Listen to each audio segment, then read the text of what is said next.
Morning, everyone. Welcome to day number 2 of the MD meeting. My mic's on, is it? There it is.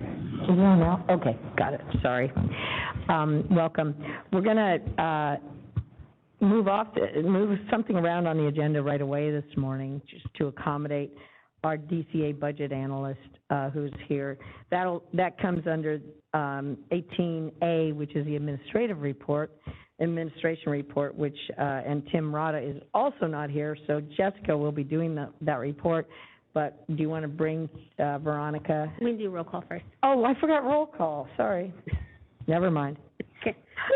Ms. Buller. Here, obviously. Bradbury. Here. Ms. Laredo.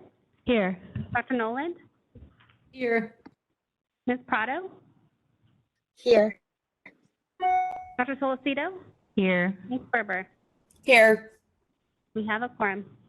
Thank you, and sorry about that, neglecting that minor detail. So now I'll continue, and I think what we'll do is we're going to start with the administrative report, 18A. And Jessica, do you want to start the report and then bring Veronica up? Okay. So I'll just invite Veronica up to go over our budget and our fund condition, and while she's coming up, I'll just briefly touch on some of Tim's highlights. What we had hired Corrine Krishner. She's our new cashier. So she came to the board from Department of Social Services, Community Care Licensing Division, and so she is our newest hire. We provided the org chart for your review. There's a couple, I think there's one vacancy. We had some shifting in promotions, and we had 2 people who are starting in August. So you'll see it says vacant, but their names are in parentheses because we've already filled the positions. They just haven't started yet. So the other updates outside of the budget, Tim touches on the fact that we're looking at our board's website for the frequently asked questions. There's quite a bit on there that have been there for quite some time, and there's some that I'm concerned that are outdated or inaccurate and just hadn't been vetted through legal. And so our team is looking at doing a search for all FAQs that are on the website and updating them, getting them vetted through legal before correcting all of it. So it's kind of an outreach overhaul that we're doing on the website. And then he makes a mention about the wellness program and how there's currently 3 participants in the program, and their next meeting is in October. So with that, I'll turn it over to Veronica to go over there was the $2.5 billion pension payment and the payback to the general fund. And then go over our fund condition and our budget. So, Veronica? Perfect. Hi, good morning. How are you? Morning. Good morning. My name is Veronica Hernandez. I'm the budget analyst with the DCA Budget Office. I want to thank the board and the executive staff for allowing me a few minutes to present the board's expenditure projections and the fund condition statement, and I'll be answering any questions that you may have. So now I'd like to bring your attention over to pages 4 and 5 of agenda item number 18A. These are the documents that I'll be discussing today. They provide a lot of information on the board's budget, both expenditures and revenue, and the projected fund out years. I would like to highlight some information and provide a little bit more clarity on them. First, on page 4 of the agenda is the board's expenditure projections as of fiscal month 11, which is through May 2022. These documents provide the board with detailed expenditure year-to-date, as well as projections through the remaining fiscal year. When reviewing this report, the top half of the document is the board's personnel service expenses, followed by the board's operating expenses. As we move to the end of the document, you can see the board has a beginning budget of just over $7 million, which is the first blue column. Year to date, the board has expended approximately $5.2 million and is projected to spend approximately $5.9 million, leaving a reserve balance of about $1.10 million or 15.7%. This is considered a very healthy reserve. Therefore, the budget office has no concerns at this time. It's important to note that the board has plans in the near future to hire temporary help to assist with backlog cases. The budget office is monitoring savings and will continue collaborating with the board to ensure these costs can be absorbed. Now we'll move to page 5, which is the board's fund condition statement. I just want to make a quick note. What you guys are looking at reflects fiscal month 9, but I'll also be sharing fiscal month 11 data and how it impacts the fund condition. As a reminder, we read this document top to bottom and left to right. I'll go a little bit further into detail for clarity now. The left column is the board's prior year actuals. It shows the board began 2020-2021 with an adjusted begin balance of $2.8 million, collected approximately $7.6 million in revenue, and expended approximately $5 million in direct expenditures, plus an additional $341,000 in direct draws from the fund to support statewide expenses, such as supplemental pension payment, statewide pro rata, and that it makes a total expense of just over $5.3 million. The board ended 2020-2021 with just over $5 million reserve balance, or about 9.3 months in reserve. The balance moves to the top of the next column of the fund condition statement and becomes the beginning balance for the next fiscal year. Months in reserve is the amount of time the board can continue normal operations without any incoming revenues. All right, so now for 2021-22 or current year, based on fiscal month 9, which is what you guys are looking at, I was projecting the board to receive an estimate of $7.8 million in revenue. So just as a note, I have completed fiscal month 11, which are more accurate, and the board has already collected over $8 million. This will impact the fund conditions months in reserve once the updated revenue is captured. The board's expenditures for fiscal year as of fiscal month 9 are projected to be approximately $5.8 million, with an additional $715 in direct draws to the fund for a total projected expenditure of $6.5 million. Again, bringing it a little bit more accurately to fiscal month 11, I've actually tracked a total projected expenditure of $6.5 million. As with revenue, expenditure projections may change with actual returns for expenses in the remaining fiscal months. The fund condition you are looking at in your packet identifies the board with a projected year-end balance of 6.3. However, the additional revenue received based on fiscal month 11, I've projected a new year-end balance of 6.8, and that is about 10.6 months in reserve. As part of the governor's 2022-23 May revision, all state departments were notified of their share of the $2.5 billion governor's fund payment, which was repurposed to lower state employer contribution rates more immediately to generate savings and to mitigate a recession caused by COVID-19. The department's overall share of the $2.5 million payment is $21.8 million, which represents DCA's overall savings generated for lower employee contribution rates for the past 3 fiscal years.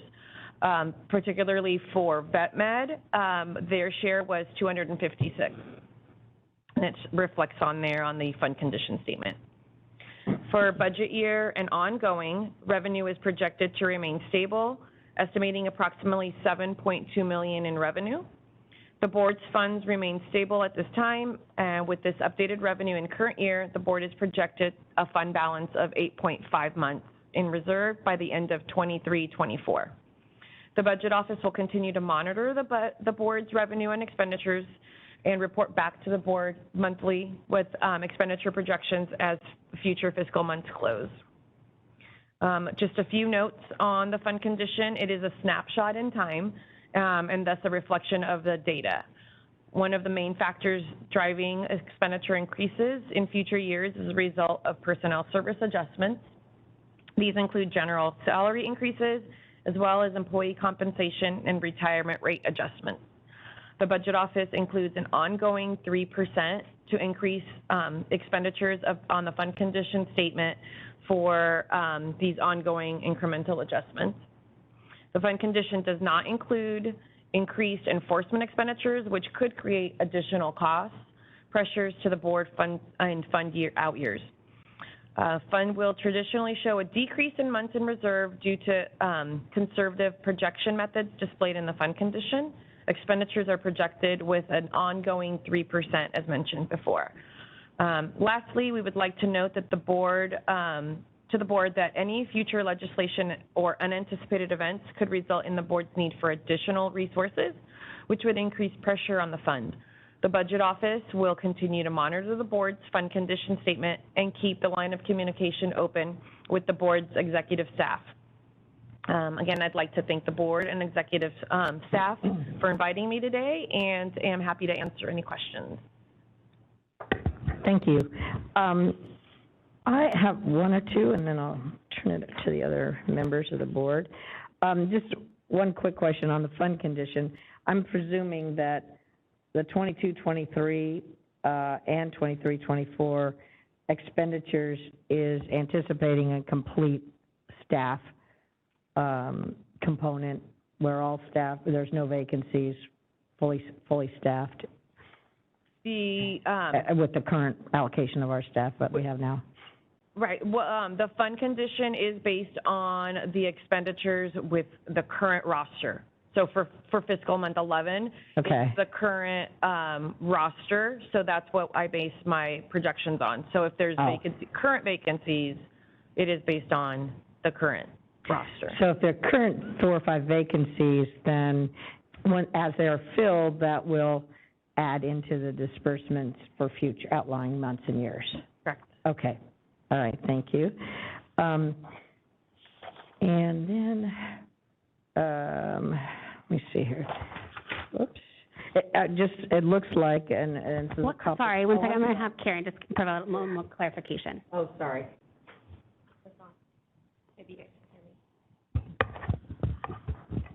Hi, can you guys hear me? Just to introduce myself, my name is Karen Munoz. I'm the budget manager. I just want to clarify a little bit for budget year and budget year +1 and outgoing. The numbers that you're seeing in on the fund condition for the expenditures line item, that is actually projecting the board to spend full budget. So everything that you're appropriated at this time. So anything in out years, it's full appropriation. Okay. And that will change as we go through the fiscal months based on a roster, but at this time is projecting full budget. Okay. Thank you. Yeah. I understand that. Thank you. Thanks for clarifying that. And I did see note on the expenditures, which I think is another tribute to some of the systemic changes that Jessica's team has made in terms of our working with the Attorney General's office, what we provide them, significant savings in Attorney General's fees, looks like for fiscal year 2021-22, which is congratulations. And that's a great savings, so that's terrific. And I think that I have one random question, and then I'll just turn it to everybody else. And Tim was not able to let me know yesterday. On the revenue report, which is page 2 of our admin report, we have things called other regulatory fees. It's nominal, but I'm just wondering what that is, if anyone knows. We have delinquent fees, other regulatory. I can. Those could be things like if they wanted a duplicate license provided, like their nominal other regulatory fees. I think that's also where, is that where miscellaneous fees comes through the other regulatory fees? Fingerprints. Miscellaneous, I think. Yeah, miscellaneous comes through other revenue, but in other regulatory fees, we've got the cite and fine, duplicate certs, failure to report. What's this one? They're both the same. Yeah, they're both the same. Yeah, it just looks like it's the fine collections and duplicate certs, failure to report. Well. Got it. All right, thank you. I figured it was sort of catch-all for small things. Okay, thank you. I'll turn to the board members here. Any questions for Veronica? And I'm looking up above at Diana or Christina, Maria, or Jamie. Any questions on the budget? Wow. All right. Okay, that's terrific. Well, thank you very much. We have a lot less questions when it's good news. Thank you. Thank you very much for coming today. Of course, thank you. And anything else on the administrative report before we go to public comment that you have, Jessica? Okay. Oh, Yeah, public comment. public comment, yeah. Now I'd like to turn it to public comment in the room. I'm not seeing any, so I'm going to go to the moderator, if you would open it up. And this is public comment on the administration report. This is the moderator, and at the direction of the board, I've opened up the Q&A feature for public comment. Members of the public, if you would like to make a comment on this item, please click that Q&A icon located at the bottom right-hand corner of your WebEx screen, or use the raise hand function. I'll pause a moment to allow the public time to access the Q&A panel and submit their requests.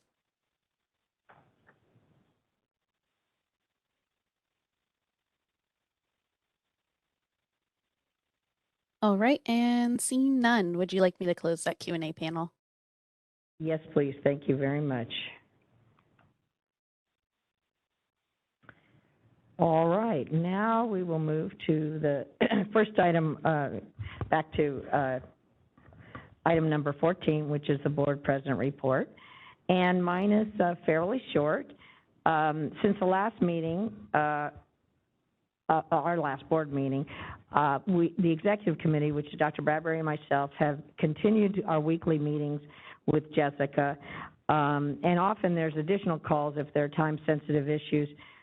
Jessica's told me that this is the most extensive communication she's had with board officers. And I know for us, I know for me, and I think and I can speak for Dr. Bradbury as well, it has been extremely helpful for us to keep up on sort of the myriad of activities, and particularly on a weekly basis. I know Jessica reaches out to each of our board members monthly, which is terrific, and it takes a lot of her time. So I'm glad that everyone is participating in that because, like I say, Dr. Bradbury and I feel very connected, and I think work collaboratively as a team and are very appreciative for Jessica's time every week. On June 2nd, Jessica and I went to San Francisco for an in-person CVMA Board of Governors meeting, and which was great to see people and meet some new people. Although their agenda was slightly different than in past meetings, in that many of the normal reports were given in an earlier meeting that day, I think, I still found it very important and very informative. Jessica provided a comprehensive and very broad update of the board's activities, and I felt the dialogue was productive and, especially for me as a public member, very, very helpful. Their next meeting is in October. I think it's in person, but I'm not sure. Okay, it is in person somewhere, and early October. So we'll have that report before our meeting in October, I believe. Next week, as we heard yesterday, DCA is hosting another leadership meeting on Zoom, which I plan to attend. And as I said yesterday, they're extremely helpful. We'll discuss AAVSB a little bit later on this in the agenda, but just as a reminder, their annual conference is coming up in September, and it's scheduled for Charlotte. And since North Carolina is a state where travel is prohibited, we will be unable to attend in person. However, they are setting up a hybrid option for just the voting items. So California will be represented in those sessions. So unfortunately, we won't be able to see people in person and network, but our votes will be heard. We're never quiet at these things, as Jessica knows. Finally, I wanted to update the board on what for me continues to be a somewhat frustrating situation. I'm sorry to even have to bring it up, but I think it's important for the board to be kept up to date. And I fully realize that government works slower sometimes than we'd like, and I understand the necessary bureaucracy, timelines, checks and balances, et cetera, within the process, and it's important to maintain those. But it's been disappointing, and I know Dr. Bradbury and I check every week on this, that it's been 9 months since our October meeting, when we typically and always do our evaluation of our executive officer. and after such request, a typical salary increase for her, noting that Jessica is still not at the highest level in her range, by the way. But unfortunately, to date, that request hasn't been finally addressed. Our contact at DCA HR has been terrific. DCA leadership has been terrific and very helpful and responsive, but I think Jessica's, along with many other salary adjustments, are sitting, I think, in the world of Cal HR right now. And I realize they're doing the best they can. They have a lot on their plate, but it's been a long time. I've made several calls to see what else we as a board or myself could do to move this request along. And I find it extra troubling this year since we're in a situation where we have a very public and very large budget surplus, and that these nominal increases for incredibly professional and hardworking, efficient state employees are taking so long to approve and implement. So DCA leadership has, as I say, been working on this too, and yesterday said that it's in the review process. So hopefully this is going to be resolved really soon, as we're now approaching our next evaluation, which will be coming up in our October meeting. But for the record today, I just wanted to say that I think we can all agree that this board, California consumers, the state of California, and veterinary profession is so lucky to have such an accomplished executive officer in Jessica. And I want to reiterate how grateful we are to you and your entire staff, or our entire staff, for your dedication, professionalism, and extremely hard work day in, day out. And I just want to make sure you know that. So we're fighting for you. And I know there are others in your same position, but I need to single you out because you're ours. So you're welcome. Hopefully this is going to be resolved soon, and we'll move on. Last but not least, we are finally sending the plaque to Dr. Nunez for his 9 years of dedication. It should be going out in the next couple of days. And we all miss you, Mark, here. And I'd also like to suggest that we do something similar for Dr. Johnson after his 8 years of service on the Wellness Evaluation Committee. So I'll happy to work with the staff on that. That pretty much concludes my report. Are there any questions from board members? Jennifer. Not a question. I just wanted to echo the sentiments on Jessica. For anybody who's been paying attention, she not only goes above and beyond for our board, she chairs other committees within DCA. She's available 24/7. I think I called her like the day of her surgery, and she still responded to me. So we are very appreciative, and I know that it can be an issue, but our board knows that Jessica has not been given her what's due to her more than once.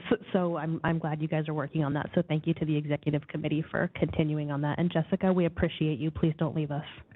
Yeah. We say that every day. Thank you. Anyone else on my brief report or questions for me? Okay.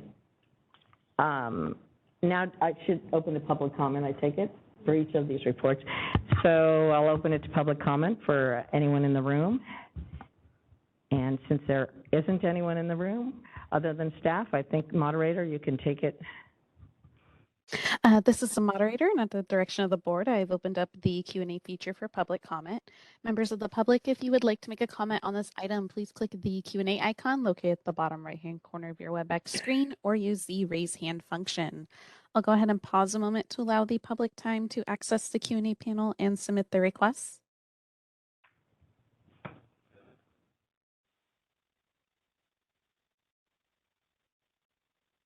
All right, and seeing none, would you like me to close that Q&A panel?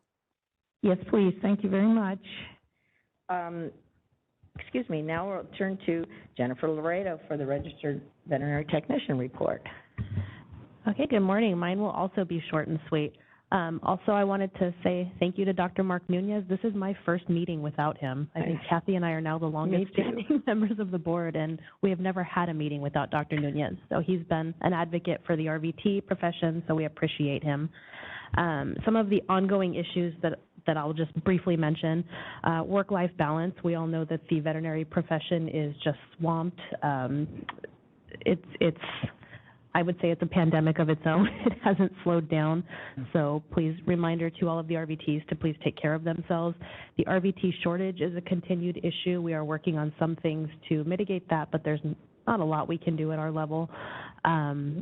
We are still working on the issue of adding a second RVT to the board. We covered that yesterday. There is still the open RVT position on the board, so hopefully we're still having people apply for that. And then expansion of the RVT tasks is another thing that was already addressed in the meetings. Some new business that I have, I did receive an email in March, and I saw that the AAVSB has a scholarship award for the VTNE exam. And when I looked at the award recipients, there was only one school from California that was on the recipient list, so I think a lot of the programs were unaware of it. So hopefully somebody will see that today.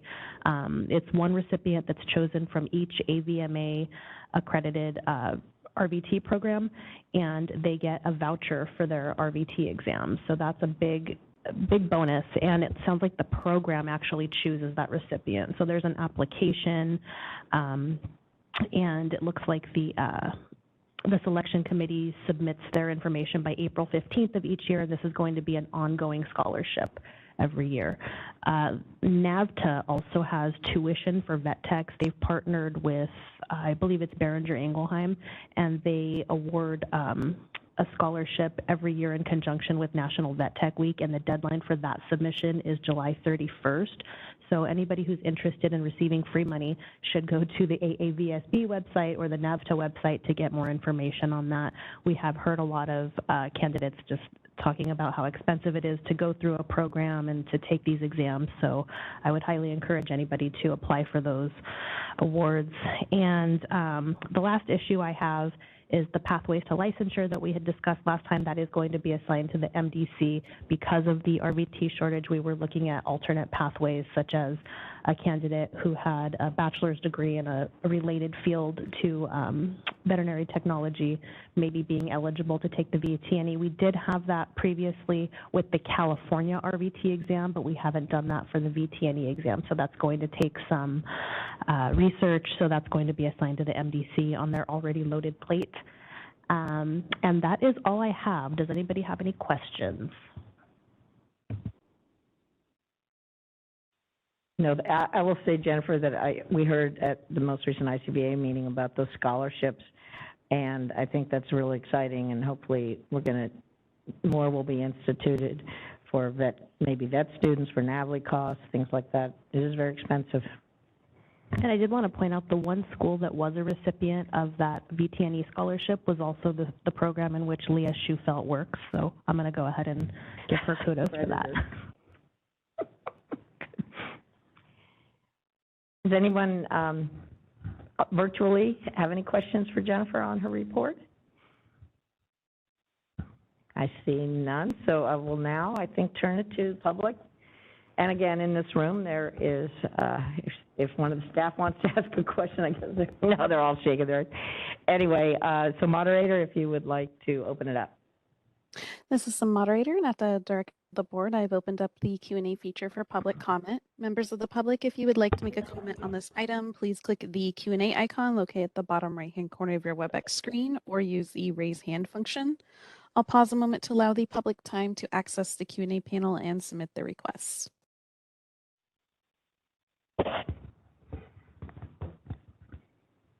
And seeing none, would you like me to close that Q&A panel? Yes, thank you. All right, seeing no questions. So now it's back to me again, which is item 16, and we'll start with the National Association boards, and ICVA is the first. So I have my little report here for that, which is a little bit more extensive than normal this year. I want to thank the staff that in the licensing report that we'll get to later, 18B on our agenda today, there are some additional highlights that they've included for ICVA, and that's very helpful. So thank them. There is a typo there on the, which I'll talk about when we get to it, about the spring testing windows. And I've talked to Tim about that, and he's going to correct it for the future. Because our testing windows just for interest, are still about a month and a half, as they've been elongated because of COVID, and they continue to be a month and a half in the fall and a month and a half in the spring. We had our first in-person board meeting in late June with a virtual component for some of those unable to travel. And at the end of the meeting, I became the president through June of 2023 for ICVA, and I'm very proud of that since I'm the first public member to hold that position, and extremely grateful for the confidence of the ICVA board. One of the benefits, if you could call it benefits, of this pandemic is that our board and incredible staff have launched a series of webinars instead of going in person to do meetings and basically demonstrations. These webinars are reaching a lot more people, a lot more conveniently, and one of the most important ones is geared towards students, entitled Demystifying the NAVLE of the Life of an Item. And an item is each question on the NAVLE. They've been extremely well received because even though the website's fairly straightforward, the interactive webinar experience really makes a difference for students who are already very stressed to the max to begin with. This year we had 4 so far, and we've had hundreds of participants from 17 countries. I actually joined in on one myself, and they're just really well done. At some point, it might be interesting if we ever have a slight opening in our very full board agendas for this board to have a brief, it doesn't need to be the full webinar, but a brief review of what goes into the NAVLE. I think it's very important for public confidence in our veterinary graduates to see what the detail is. So that's one thing I've thought of in the future. The last couple of years, ICVA has added various well-respected assessment efforts to our staff, and we've created a communication assessment skills task force with notable members in that field from the U.S. and Canada. It's been discussed throughout, as we've discussed here, throughout the regulatory and educational arena, how important communication skills are and how difficult they are to assess, particularly with the MCQ test format, such as the NAVLE. This task force hopefully is going to yield methods of assessment that can be integrated into the NAVLE while still continuing this high-stakes test to be legally defensible and psychometrically sound. There's an email shortly that's going out to all the boards, and I just briefly will read this because I think it's really important. It's something the schools are working with in their curricula, and something that all the assessment agencies and the medical assessment as well are working on. It just says that this task force continues to work on reviewing communication assessment methods that could be implemented to assess veterinary communication skills in a fair, defensible, reliable, and valid manner.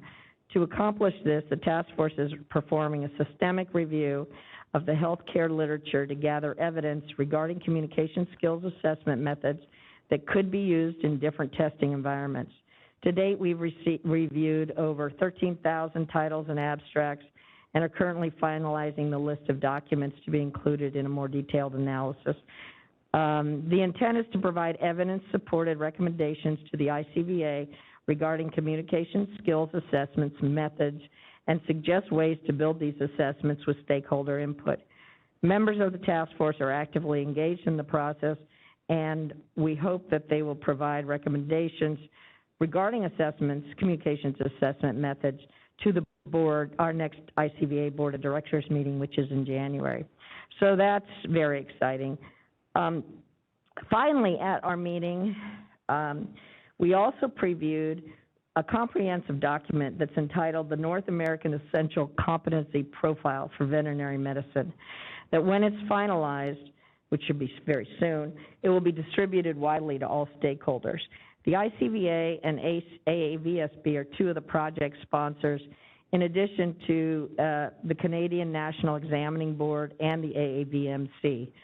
A 14-member project task force worked tirelessly since 2018. It's been a little hard because of the pandemic to compile a huge amount of data, practitioner input, survey responses, et cetera, to draft this document. And basically, to quote from the introduction, although the scope of the practice of a veterinarian may vary by jurisdiction, the competencies detailed in the essential competency profile are intended to be a benchmark for use by all regulatory boards in Canada and the U.S. So stay tuned as this document is finalized. And again, at a future board meeting, maybe we could have a brief presentation on this as well. It's very well done and very detailed, but we could have a brief presentation. I think it would be helpful. So that is my ICVA report. Are there any questions? Did you want to include the resolutions from ICVA? That's AAVSB. I was going to do that during AAVSB. Okay. The task force. Is that okay? Yeah, sorry. It's a little different than Christina, Dr. Bradbury. Good morning.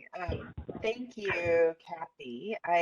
It really is amazing. I feel like the more I learn about all of these different programs, the more complex it seems, actually, but and how much goes into it. It sounds like a lot of work is going into it. I'm really glad that the communications part is being addressed. So that's exciting. So I really do think that that's the biggest, one of the biggest challenges that veterinarians and RVTs have is their communications with clients and also each other. I was just wondering, you had mentioned there were these webinars for, it sounded like veterinary students. Are there any webinars for RVTs? You know what, because the ICVA is just the veterinarian test, now, I should say AAVSB, who has the VTNE, which is the RVT component, they may do those. Ours, ICVA is really focused on veterinarians. And they could be students, they could be graduates already, but on the NAVLE. So we have not. Now, RVTs could join these. And like I say, we've had, the one I was on had probably 200 participants, and we had questions from Canada, it's time sensitive because of these, but I don't know, because it's based about how to take the NAVLE, what to look, there's so many questions about the NAVLE and what goes into it. And that would not so much apply to RVT. Although there may be other things that RVTs would be very helpful that we could, now that we're rolling these webinars out, they're doing them with colleges for assessment development, methodology, and things like that. So it might be possible. That's also now becoming again more clear. I didn't realize that they weren't part of the MBT, the RVT exam. So that explains it. Thank you. You're welcome. I don't see any other questions from there, so I guess now, and no one's in the room, so moderator, would you like to open it to public comment? This is on the ICVA report. This is the moderator, and at the direction of the board, I have opened up the Q&A feature for public comment. Members of the public, if you would like to make a comment on this item, please click the Q&A icon located at the bottom right-hand corner of your WebEx screen, or use the raise hand function. I'll go ahead and pause a moment to allow the public time to access the Q&A panel and submit their requests.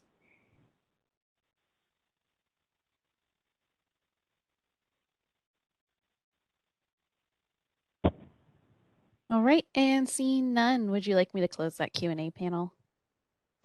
Yes, please. Thank you. All right, now we will move on to the AAVSB.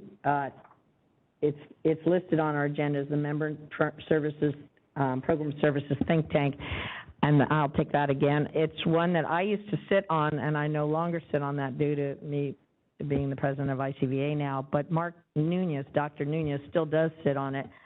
Unfortunately, he was unable to make the last meeting, but I do have the information on that, and Content-wise, they are still working on the goal that I've spoken to you about before. It is, and they have to sort of coordinate with all the jurisdictions and regulatory boards about taking one step away from, one required step off a student's or testees' plate, which is when they sign up and apply for the NAVLE, often that's 10 months, 8 months, 9 months before graduation. And in a very mobile society now, that we are this, and this has always been the requirement, they must check a box and must designate their jurisdiction that they're going to apply for a license in. So that does a couple of things. One, some don't know where they're going to be practicing, they don't know what their opportunities are, et cetera. It does add a little bit of extra cost, and so one of the things that AAVSB has been talking about and the ICVA is removing that requirement, allowing a applicant to just take the test, and then when they get to decide where they're going to practice, they can apply in that jurisdiction, and all the test materials, the testing information will be sent there. So it's just trying to alleviate one additional hardship on very nervous and stressed out veterinary students. This is so that's what the board, that's what that think tank has been working on.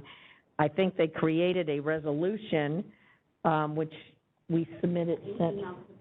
Yeah, it was just, unfortunately, we just recently received it about a week ago, and it was done probably by the AAVSB Board of Directors or the think tank members, and it is a resolution that they're going to consider at the conference in Charlotte this fall. And it's in your packets, and actually it was all emailed directly to the members. It's called, and it has a little cover note about this resolution, that's why I wanted to explain it. The resolution is fairly straightforward, and in some cases, it no longer applies in California because of the changes we've made to our own state law regarding the state testing.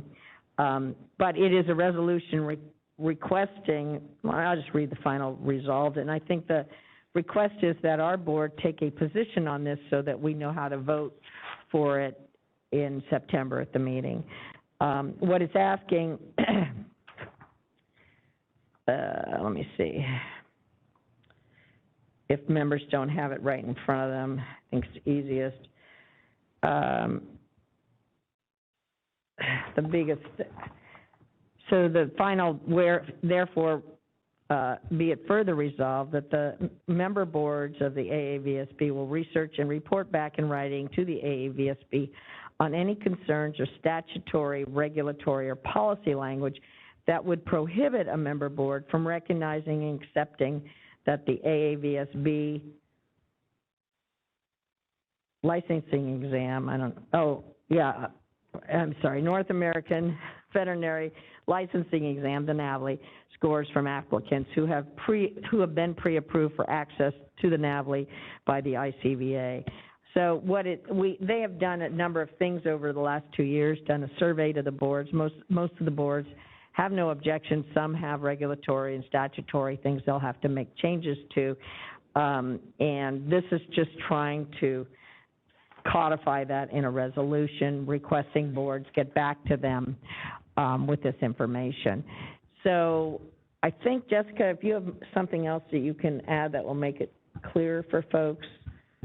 No, I think you read the gist of the resolution, and what we can do too is, because we did receive this after we had posted materials, we can also post it, but just so the public has access to it later on.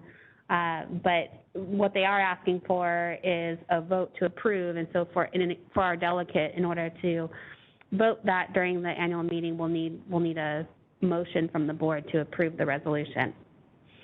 Before we get to that motion, I would also suggest, I noticed, because I look at it with an ICVA viewpoint as well as a state board viewpoint, there were a couple of slight wording changes that could be made that are very technical in nature and just make it more precise. like it says veterinary students. Well, it's not always students, some are graduates, things like that. So we could change that word to candidates or examiners. I would suggest that if we do end up supporting this, that we might, in a letter attached, you know, to the AAVSB staff, suggesting a couple minor word changes. I don't know how their rules work on changing the resolution. Nothing will change the basis or the content of this resolution. Nothing's earth-shattering. If these words stay the way they are, they're just not quite as precise as they should be. So with that, does anyone have any questions for me on this particular resolution, or wish to make a motion? Oh, I see Dr. Bradbury's hand. I guess I'm sorry, I'm a little slow, I think, but so what they're asking is, I read the resolution, but they're saying that they would like to allow people to take the test without having full approval from each state first. And so is there any concerns that you guys have with that, Jessica? So just for clarification, it's not approval from each state first, it's having the applicant have to say who they're going to apply with before they even take the exam. And so that's the concern, is they don't even know where they're going to go. They just want to take this exam and then figure that out later. And so as far as our laws go, there's no concern for, there's no conflict there, because how we rewrote the statutes in our sunset bill, we basically removed the board from the eligibility exam review altogether, because we don't administer that exam. Instead, the only requirement is, as it relates to the exam, is that they pass it. And so we don't care when they take it, as long as they pass it. So we don't need them to say that they're going to apply to California on their exam application, because we don't need to know that information. Okay, yeah, because I feel like when I took my exam years and years ago now, I think we usually would like apply to the state to make sure that we were like eligible. Yep. Before we even took the exam, like eligible in the state we wanted. So now it just means that the students may not know whether they are eligible for licensure in whatever state they want, but they can still take the exam and then just kind of figure it out from there. So that seems good. Yeah, and to clarify, so when you had to apply through us first in the past, but that was one of the things that we had streamlined in our sunset bill, and we removed us out of that altogether. Okay, great. Sorry, like I said, I'm a little slow. Thanks. And just to also clarify, because the ICVA does the application review process or whatever for about 33 or 4 states, this has just always been a requirement. I bet most students just put their home state in there, whether they end up ultimately applying to there or not. It's just an added thing they have to decide when it's not necessary for anyone. And most of the states, some of the smaller states said, you know, in that survey, we'd kind of like to know who's going to apply for our workload, right? So we know how many we're going to be licensing, right? But there's other ways to figure that out now. And I also think with the streamlined scores, they're so quick right now to get out to the states when you need them for licensing, that there's not the needs that there was 20 years ago or whenever this was instituted. This is not an ICVA policy. This is it has been a state board policy. And so what's going to have to happen long term is, and makes the most sense, is once all the jurisdictions release that requirement, then ICVA in its application process can remove that. But they'll probably not do it piecemeal like California or whatever, because it doesn't make any sense to do it. The goal is to ultimately make this one less decision an applicant has to make, or at least choice. Dr. Nolan? Thank you, and I think this is really a step in the right direction, because these students actually sign up for the test months and months before, they, even a Right. year or so before they take it. They are not sure sometimes where they want to go, honestly. But I would like to make a motion to have the board direct the executive committee and members that are attending the AAVSB to support this. I'm not sure if it's actually It's a resolution. thank you. Support the resolution at the meeting. Is there a I'll second? second it. Okay, thank you. And for the record, it's Resolution 2022-1. All right. Any discussion by the board? Any more discussion? And I'll open to public comment. And again, moderator, you can take it from here because there's nobody in our room right now, All right. other than us. This is the moderator at the direction of the board. I have opened up the Q&A feature for public comment. Members of the public, if you would like to make a comment on this item, please click that Q&A icon located at the bottom right-hand corner of your WebEx screen or use the raise hand function. I'll pause a moment to allow the public time to access the Q&A panel and submit their requests.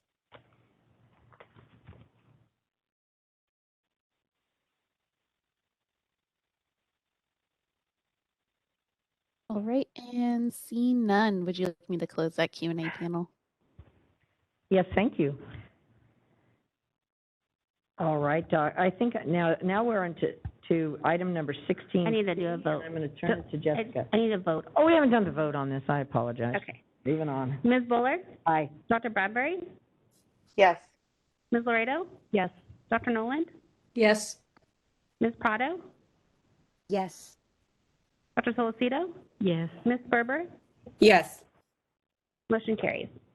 Thank you. All right. Sorry about that. I'll take 16C through E all at once before we open it to public comment because C and D are going to go relatively quickly. As I reported at the last board meeting, we had an executive director roundtable that referred to the telehealth guidelines, and another executive officer from Kentucky and I had raised concerns about the AAVSB's changes to their telehealth guidelines that the board has always been opposed to since they made the changes related to the VCPR and being able to establish it via telemedicine without an in-person exam first. And so after that, we did receive feedback from AAVSB. Initially, they had said that we needed to send a formal request for them to consider it, but thanks to Dr. Sullivan, who serves on the policy task force that works on that, him and the EO from Kentucky raised the same concerns with that think tank, with that task force. And so they have already started working on it, and hopefully it'll come back, if not in September, at the September meeting, then definitely at the next annual meeting, which we will be able to attend because it's in a state that we're able to travel to. So it is moving, and they said that at this point we don't have to submit any formal request because it's already in the works, and I really want to give kudos to Dr. Sullivan for being loud on that issue. When it comes to the call for nominations, as you guys recall, we did nominate Dr. Nunez to serve on the AAVSB board of directors. I know that Dr.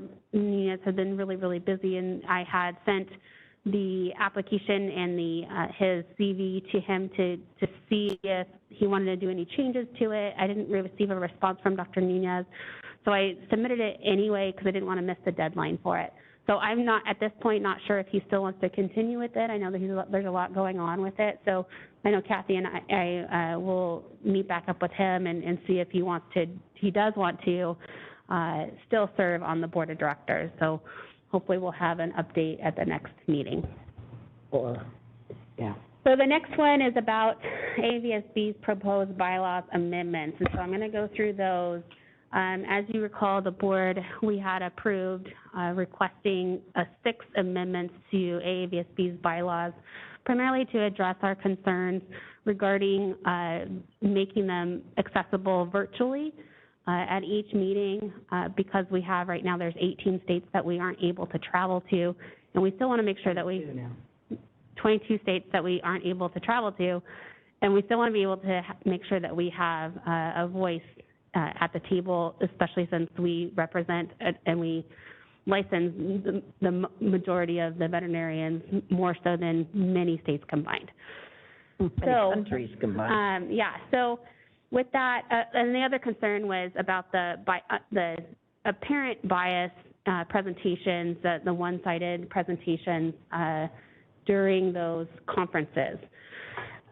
So we did submit those, and there was a process that first goes to the Avsb Bylaws Committee, and they meet and they vote on it, and then they send their recommendations to the board, and then the board makes their recommendation. So what you're seeing here on this agenda item are the results of all of that. So I'm just going to go through them because there's some where the Bylaws and Resolutions Committee didn't take the same position as the Board of Directors. There's some that support it, and there's some where they don't agree with it.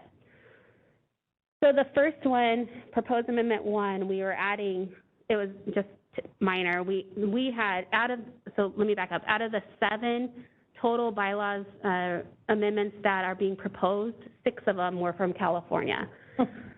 So the first one, we had suggested adding veterinary technicians to the credentialing, overseeing, qualifying process by which foreign trained veterinarians and veterinary technicians become eligible for licensure. The Bylaws Resolution Committee and the Board of Directors supported that proposed amendment. So that's good. The next one, we had requested that we add to currently it says the annual delegate assembly shall be held yearly at a time and place to be determined by the Board of Directors. And then we had requested that it said also and virtually for those member boards who cannot attend the meeting in person due to world health concerns or state-imposed travel restrictions. And so the Bylaws and Resolutions Committee and the Board of Directors do not support this amendment.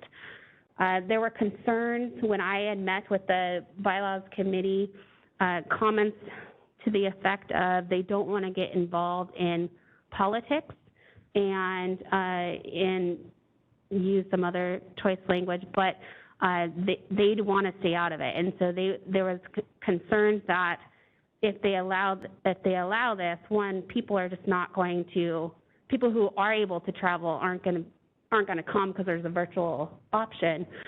But also it looked like they'd be getting into each state's politics, which they don't want to do. I think that's unfortunate because I feel like the boards, and it's not just California, who have travel restrictions that come up from time to time, we're not going to be able to have a voice at the table if we can't attend and if they don't do the option of virtual. So I'm still concerned that they're not going to go through with this. I think that the board should still continue to vote on it. The good thing about this is it's still, these proposed amendments, whether or not they support them, the Board of Directors and the committee, it still goes to the entire, all the member boards to vote on during the meeting. So I think that we should continue to push these amendments, and when we're voting, our delegate will explain why we still think that they're important. I think that we have other states who feel the same way. So I don't know how the vote's going to go, but I think we should still push for it. Jessica, can I? Yeah. I will say one other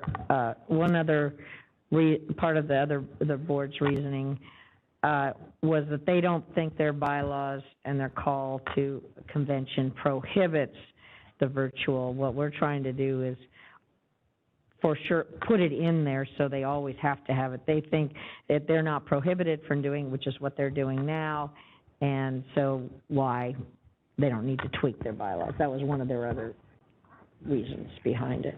Dr. Nolan, raise your hand. Dr. Nolan. Great, thank you. At least in the state university system, there are 7 exceptions that we can use to travel within the parameters of the state directive. And the other, and I wonder if we've looked at those carefully and seen if they apply at all to our board. And then the second question I have is, doesn't the AAVSB pay for the president and the EO to go?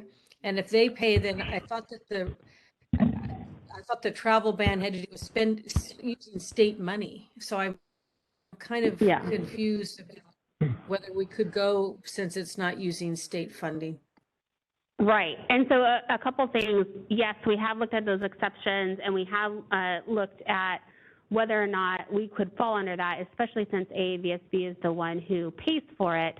And I've asked also from DCA, and everybody has said that we are not able to travel to those 22 states. The exceptions do not apply. And I know with the UC schools, I think it had said that because they were being paid by other means and not state funding, then they would be able to fall under an exemption. So I tried that, and that was not successful. Yeah, so it's a little bit different from the concept of the governor's office, the agencies underneath the governor's office than it is for schools. But we have researched it for the last few years. A little more. And you're right, we don't pay for it, they pay for it. Well, and we do pay member dues, which I think our participation far outweigh those costs. But I think that because there is a tie to it, part of our dues go to AAVSB, then it's part of our funding, even though they end up paying for our trip. They're still funded partially through us. Yeah. And one more just question. If there was grant money available, or if there was a member of the board that wanted to support their own travel to the meeting, would they be allowed to represent California, a board member, if they were funded externally or funded themselves? No, I was also thinking that as well. And I think it's the perception of California, representing California, and that at the end of the day, the state legislature does not want California being represented in any of those states. Great, And, thank you.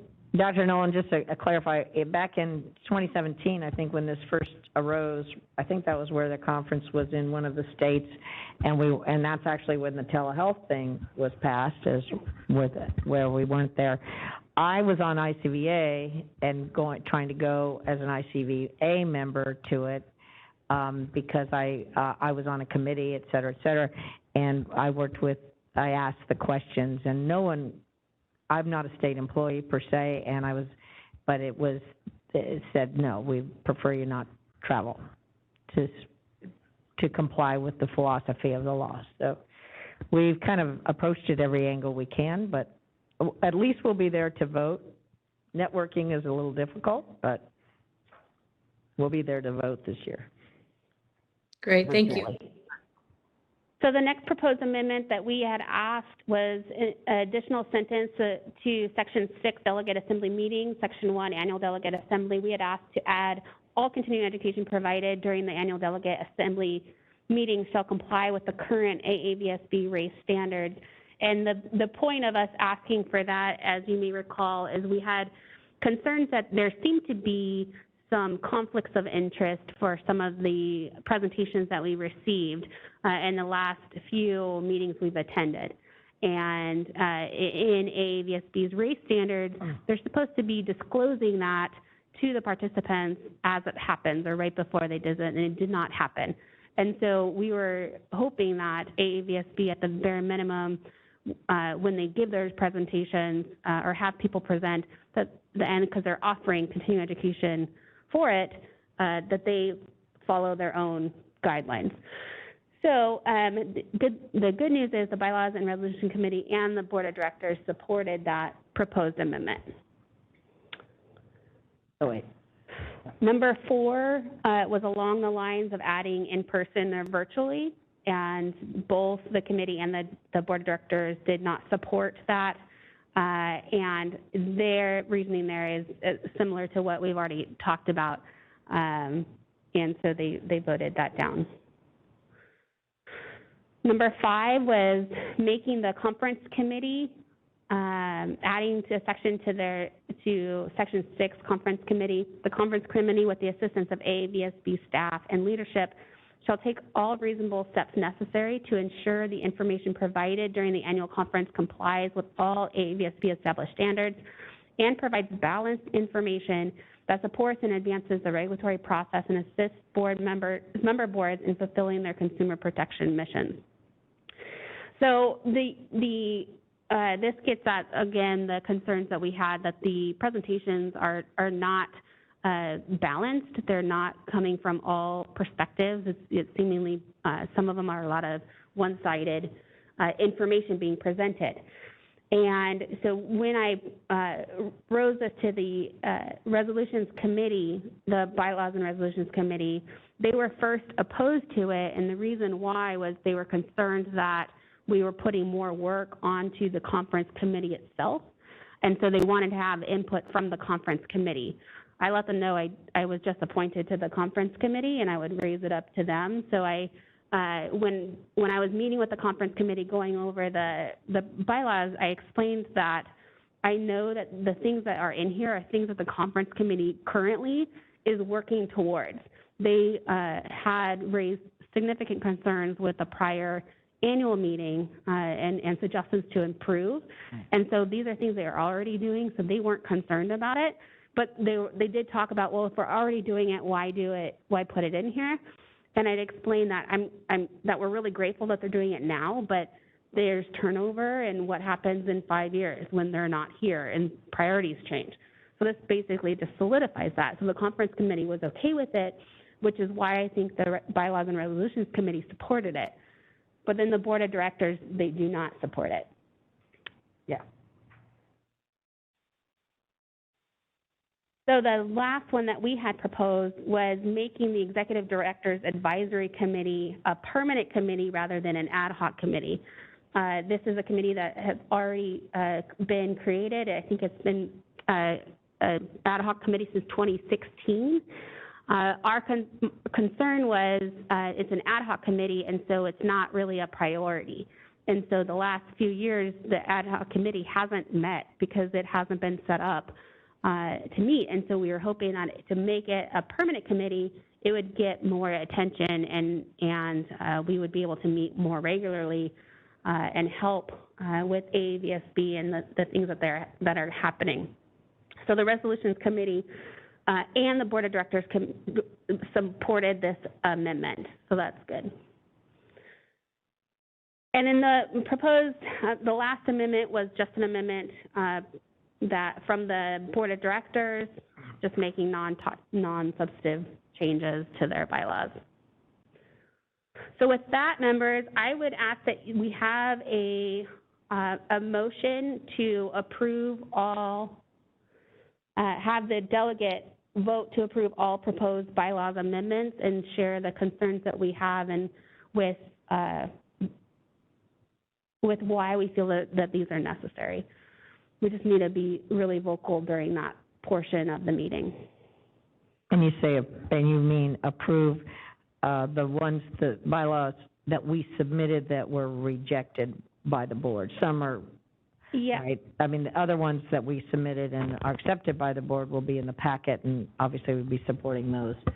So you're talking. Well, we want all of them. So because the one that they lobbed up, the non-technical. Yeah, that's fine too. I think those are fine. So I think that the bulk of them were from us, but I think we should just approve all of them. But I want to clarify because I don't know what their packet's going to look like, right? Just for this is all of it. Is that how their packet's going to look as it's presented to their delegates in September? Yeah. So this already went out to all member boards. Right. Got it. So what they'll see is this. They'll see what we requested, what they rejected or accepted. Yes. And they see this whole thing. Okay. Okay. Oh, Dr. Nolan, sorry. I was just going to go ahead and make a motion that we approve all of these changes as listed in this document and encourage, who is our delegate? One or all of you, or who's going? Kathy's the delegate. Okay, and encourage Ms. Bowler to support aggressively all of these proposed changes to the bylaws. Do we have a second? I'll second it. Thank you. Any board questions from board members about this for Jessica? And I'm looking up, I don't see anything from Diana or Maria. All right. At this point, we'll move it to public comment, and moderator, you can see if anyone is online. And to clarify, I'd like to open it up to public comment on the motion and then anything in agenda item 16. Oh, I'm sorry, we haven't done the, yes, and the earlier parts of agenda item 16. All right, this is the moderator, and at the direction of the board, I've opened up the Q&A feature for public comment. Members of the public, if you would like to make a comment on this item, please click the Q&A icon located at the bottom right-hand corner of your WebEx screen, or use the raise hand function. I'll pause a moment to allow the public time to access the Q&A panel and submit their requests.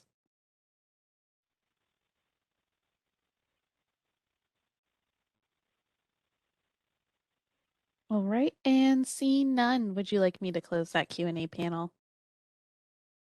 Yes, please, thank you. All right, so are we ready for a vote on the resolution? The resolution package, I should say. The proposed bylaws amendment. I'm sorry, not resolutions, bylaws amendment, sorry. Ms. Bullard? Aye. Dr. Bradbury? Yes. Ms. Laredo? Yes. Dr. Noland? Yes. Ms. Prado? Yes. Dr. Solocito? Yes. Ms. Berber?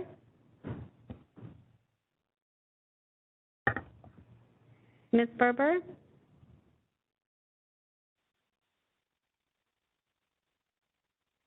I think you're muted if you're talking.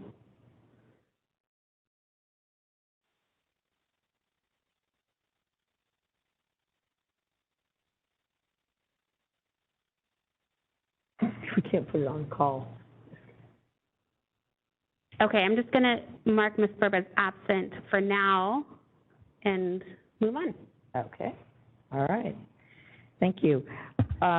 Now we are to item 17, which is our student liaison reports. And Jessica, I'm not sure who is present So here today. I'm going to present for Mandy. She had an ICU patient she needed to tend to. That's right. Okay. So I have her report that I can read that she has sent me, and then we have Christina on that she can give her presentation after. So I'm going to go ahead and read the report. I just want to thank Mandy for sending this to us, even though she's not able to attend. I think it's really great to continue. Vote. For Maria.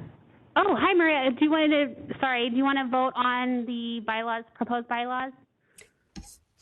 Yes.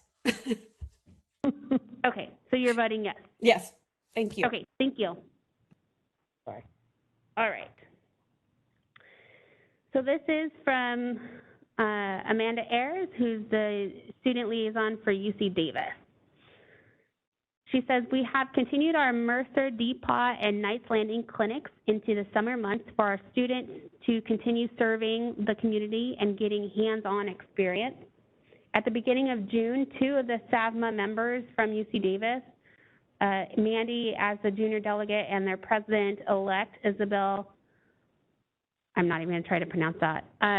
There's a long last name.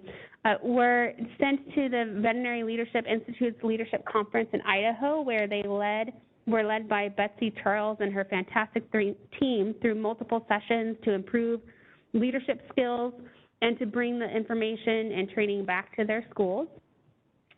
The Avma Convention is at the end of July, where their House of Delegates will reconvene to discuss what other motions need to be put in place after changes made in the March Symposium. Most of these were about changing the languages and grants to make them more inclusive and non-native English speakers.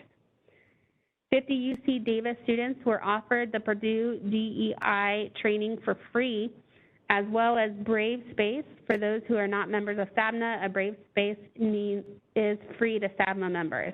And as a participant myself, well, herself, she thinks it is going exceptionally well. They meet every month to keep each other accountable and discuss their progress. There has been discussion about requiring certain leadership positions to complete DEI training, either Brave-based, Purdue, or both, as prerequisites for getting elected. This would mostly be Avma delegates and presidents, as well as potentially presidents of clubs. And that is her report. So I'd like to take questions, but I don't think I can answer them for her. So, but let's move on for Christina to give her report. Good morning. Can you guys hear me okay? We can, thank you. Great. Welcome. Good morning. So Western U is getting ready to welcome students back for the 2022-2023 school year this August, but I do have some updates on summer events that took place. So Western U hosted a talk with the SCVMA DEI Task Force in Hills on achieving inclusion and diversity in the veterinary profession. Participants received 3 hours of California statutorily approved CE. Speakers included, or topics and speakers included, creating a diverse and inclusive veterinary profession, attention and intention required by Western U professor Dr. Susie Kovacs, perspectives by Dean Philip Nelson, wound healing, reckoning with the past, understanding the present, and creating the future for a more inclusive veterinary profession by Dr. Courtney Campbell, and Courageous Conversations by Dr. Peter Weinstein. Another event that took place was the Veterinary Summer Enrichment Program for students aged 13 to 17.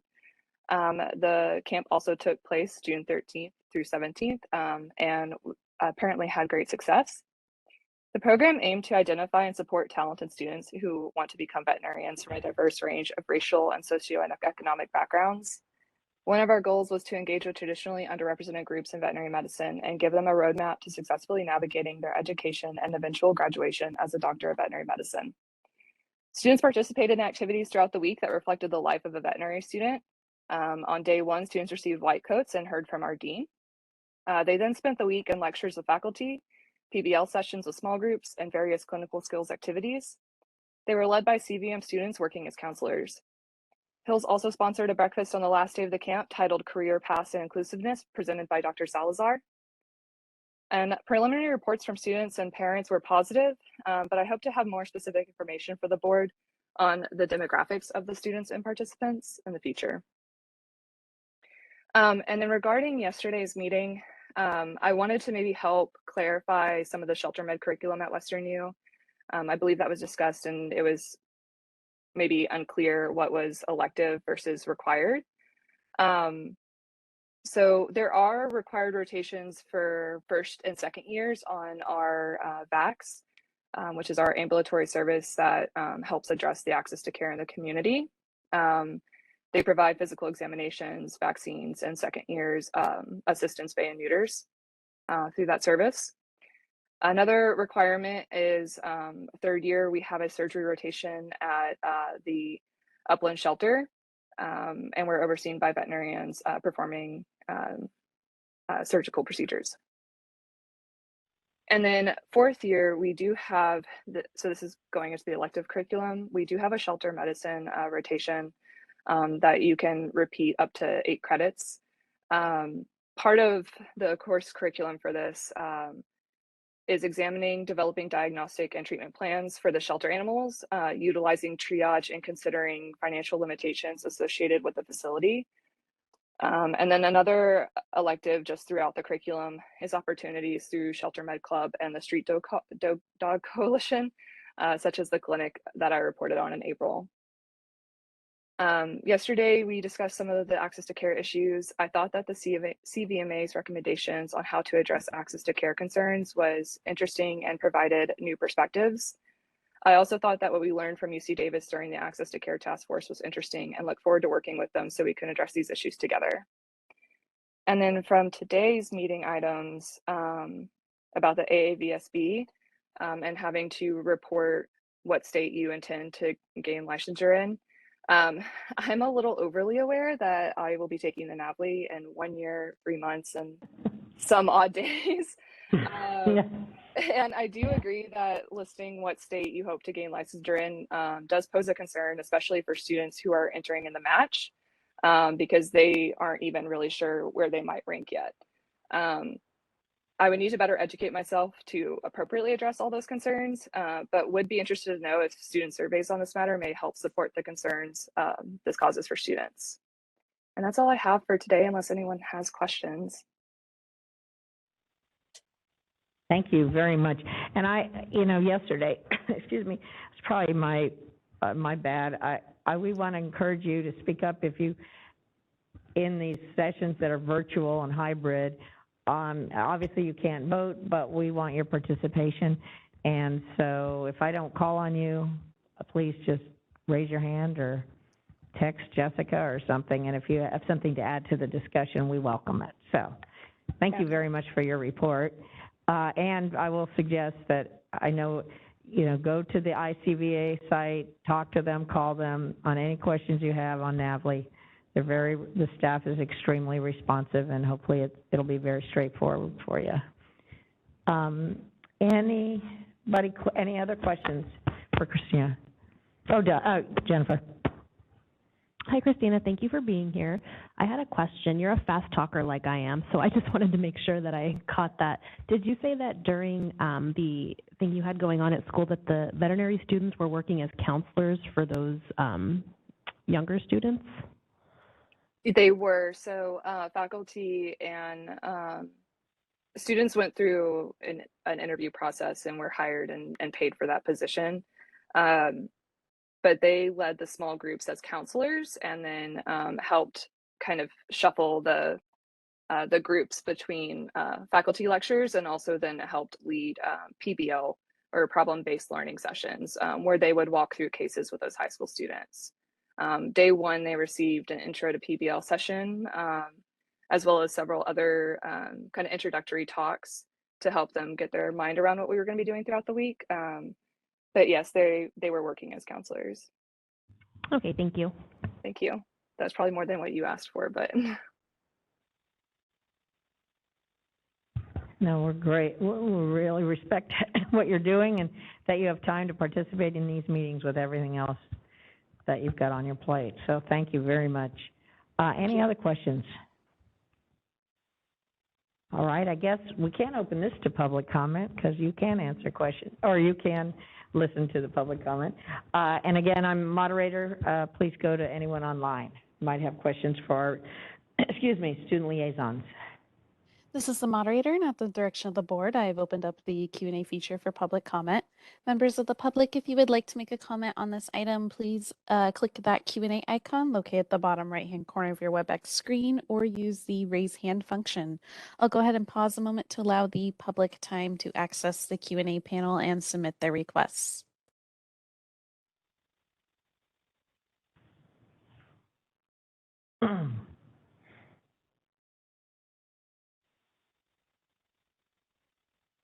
All right, and seeing none, would you like me to close that Q&A panel? Yes, please. Again, thank you, Christina, and thank you, Mandy, and thank you for taking care of that animal in the ICU or wherever you are. Now we'll move to the management reports, and as you know, we just did administration, so we'll move to examination and licensing, which is also Tim's.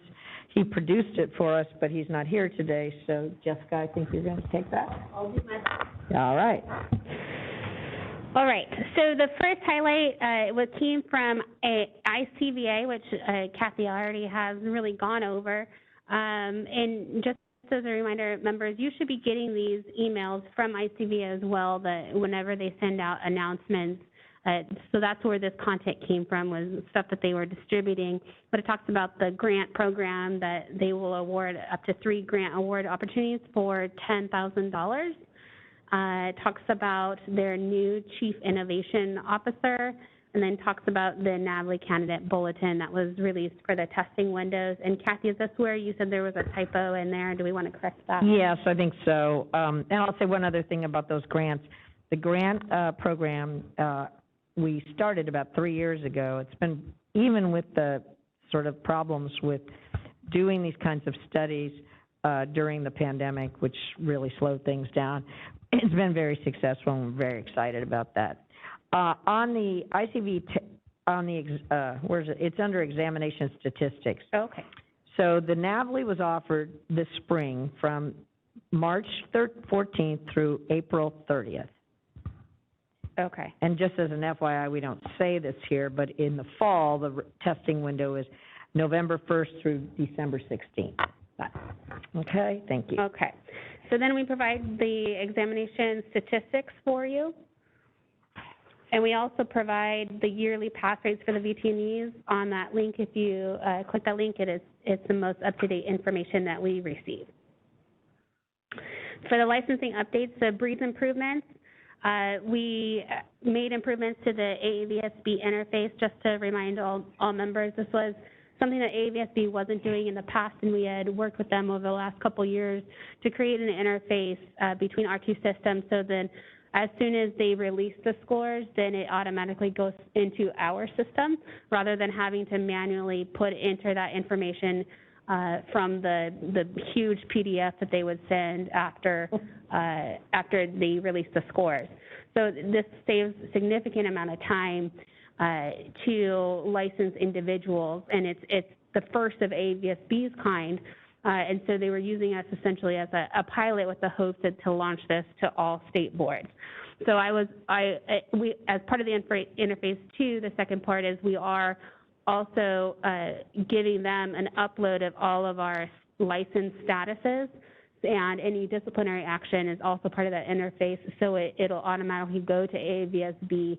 And this goes to the concern that there's a lot of state boards who do not have the time or resources to report discipline when license status changes to AAVSB. And so with this, we're hoping that this will show them that it takes very little resources to report, because I think when I started, there was about only 50% of the states who are actually reporting discipline to AAVSB. And while that's good, it really doesn't do us much good as far as consumer protection goes, if only 50 states or 50% of the states are reporting. So we're hoping to show them that this does work and that they can launch it with other states. I know other states they don't have the database to do this type of interface, and AAVSB is working on creating grants for those states.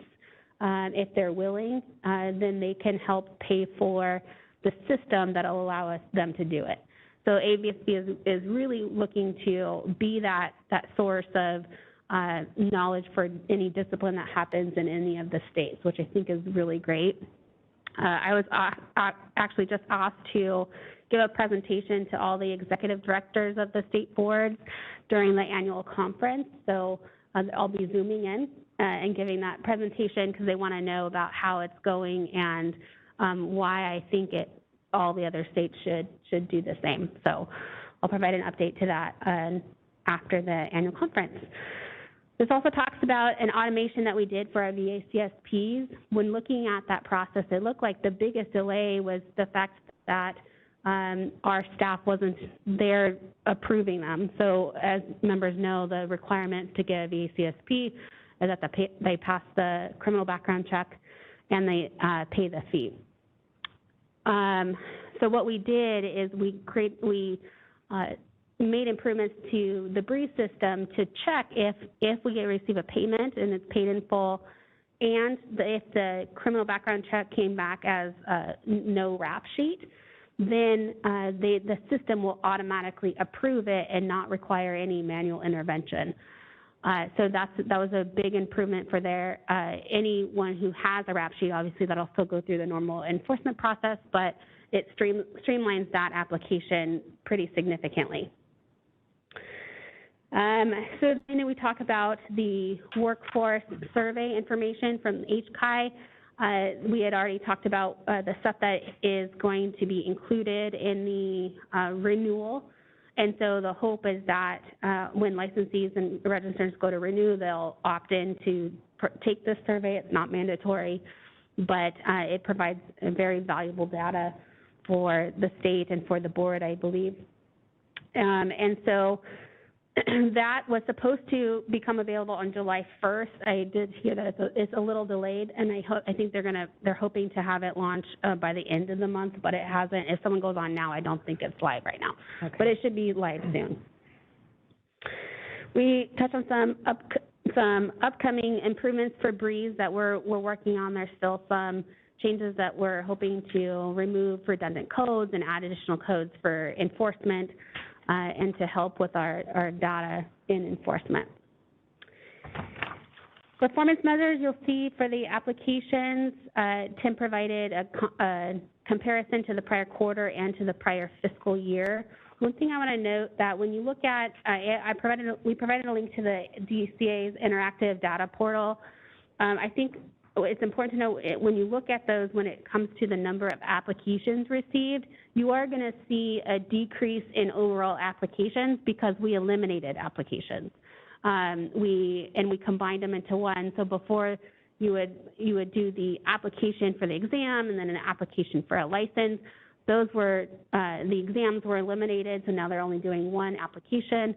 And they're paying the application and license fee at the same time. We got rid of the temporary license applications, the intern applications. So because of that, you're going to see a natural decline because there's not as many applications happening. But that doesn't mean there's a decline in interest of people applying. So when we look at comparing the applications for RVTs, for example, you'll see that when it comes to the applications to get an RVT application, that has not decreased, that has increased.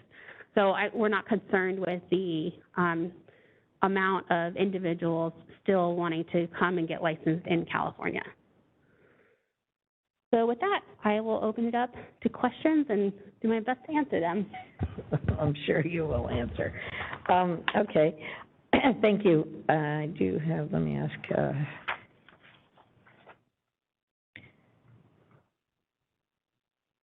hopefully, I was going to say on the survey that sort of opens up the workforce survey, hopefully organizations, stakeholder groups like CVMA will advertise that as well, because obviously the data is only as good as what we get. And for access to care and other things, it will be very, very, very informative. Yeah. And just to, on that note, just to remind everybody that although it's starting to launch, when HCI came in and gave that presentation to the board, they made note that it's probably going to be a couple years before they start getting actual data to start reporting to us on how that goes. So I just wanted to throw that up. Right. We can't expect data by October, probably. All right. Thank you. That was my only question. Any other, Christine, Dr. Bradbury? Oh, my question was mostly about, and this isn't really a question, it's kind of a comment, and it's something I'm just wondering about, and I don't know if there's anything we can do about this, but, you know, the VTNE, so RVTs, obviously, we don't have enough RVTs in the workforce. I think they work really hard, and as mentioned earlier, they pay a lot of money to do their programs, and then they pay a fair amount for their exams and such. And it just seems like consistently the VTNE has this pretty low pass rate. And I look at the statistics, and I know some schools have very high pass rates, but you know, I always, when I was in, you know, my internship and residency, I was involved in some education, and we definitely, you know, something I learned was that if there's a test, if we're testing students and the test is consistently producing these kinds of results, that we maybe should be looking at the test itself as perhaps not a fair test. And so I do wonder. I've heard some of the students, you know, when I go to clinics and people are studying for the test, and some of the questions that are being asked are sort of veterinary level in some of the questions, like, you know, the mechanism of action for, you know, fluoroquinolones and things like that. And so I just didn't know if there's anybody that is ever like reviewing the VTNE to see if if it is a fair test. So I just had that comment and a thought because every time we're looking at this, it's like a 50% pass rate. And I didn't know if anyone else had thoughts about that. So I do know, yes, there are, I think, multiple people who go and look at the VT&E through occupational licensing reviews. I know that they do it on a regular basis. I want to say every 4 years or so. OPES recently did one right when I started. They had reviewed both the VT&E and the NAVLE to make sure it follows all standards and to raise any concerns that they have with those exams. And they didn't raise that concern, but what I could do, Dr. Bradbury, is I could invite members from AAVSB come and kind of give a little more presentation on how the VT&E is developed, talk to their pass rates if they're concerned with that, and things that they do to remedy that if necessary. So that might be helpful to maybe address any of the concerns you have. I mean, I would like that. I don't know if anyone else is, thinks that this is something to be concerned about, or if they just feel like it might be a reflection of the different programs, or and maybe Jennifer can speak to some of that. Jennifer? Yes, thank you, Dr. Bradbury. Yes, historically, the VT&E has been a very difficult exam. It does have very low pass rates. We did have a comparison of the VT&E with the California state exam, and they were very similar actually in the questions, but I agree with you that some of the questions or some of the content is veterinary level compared to the scope of practice that RVTs actually practice in California, which is why we have been discussing that RVTs are not being fully utilized. As far as the pass rates, I know that the AAVSB does change the format of the test. They have a different form that comes out every couple of years, and the scores tend to drop. I can say that I believe AAVSB hopefully can come and present to us, and I'm sure Nancy would let us know, but right when the format changed, also the pandemic hit, and I have seen that the scores have dropped since.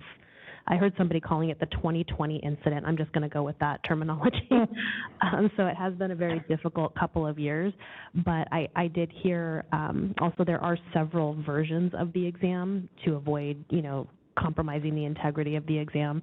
And again, I do want to point out that you did mention it was maybe some of the programs, some of the training.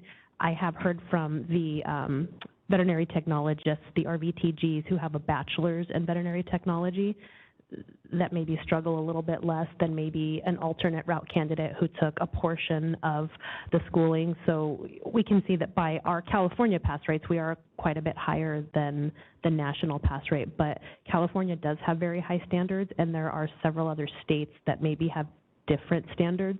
So the pass rates that we're seeing are the national standards, so we can't really attest to what the other states are doing. So it would be great if the AAVSB could come, but I'm glad you brought that up. And I can see that you are attempting to take Dr. Nunez's place as our new DVM advocate for RVTs, and we appreciate that, so thank you. I will say that when OPES did their evaluation of the VT&E and our state test, and they did a side-by-side. They gave us a lot of documentation on that a few years ago when we determined that they said our test was essentially redundant and is another barrier to licensure and more expensive, et cetera. So we removed that requirement. Nancy did come and give a presentation, and they did do, AAVSB did do a lot of work on there to give us the comparative information, but we didn't really talk about this test, and I'm sure she would be amenable to coming and talking about this and giving us a little bit better perspective, because we're looking at our numbers, and she could explain it. I do know that our state test was probably as hard as a VT&E when it existed, right? Yes. Okay. Since it was basically the same. So that's a good question. Dr. Nolan. Thanks, Kathy. I will confess that here on the board's website, hot link didn't work. And so I went to our website and I can't find the results. I find under applicants, under the applicants tab, exam results for RVTs up to about 2018. But is there another place where we have some of this data that is being presented to us actually on our website, or are we just behind at posting? I couldn't find anything more current than 2018. Yeah, so I apologize. So it looks like when you look at the document, it looks like that everything in blue is a hyperlink, but the only hyperlink is attached to the word here. Right. So if you click on here, then it takes you right to the California VT yearly pass rates, and it goes through fiscal year 21-22. But when I'm on the actual website, where do I find this pass rate document? So it looks like it's under applicants, VT pass rates. Okay, I'm on the website, applicants. And /applicants /VTNA _pass _rates, and it's a PDF. Yeah, Jamie. Applicants. But if you do click on here, it'll bring you there. Yeah. Okay, thank you. Well, again,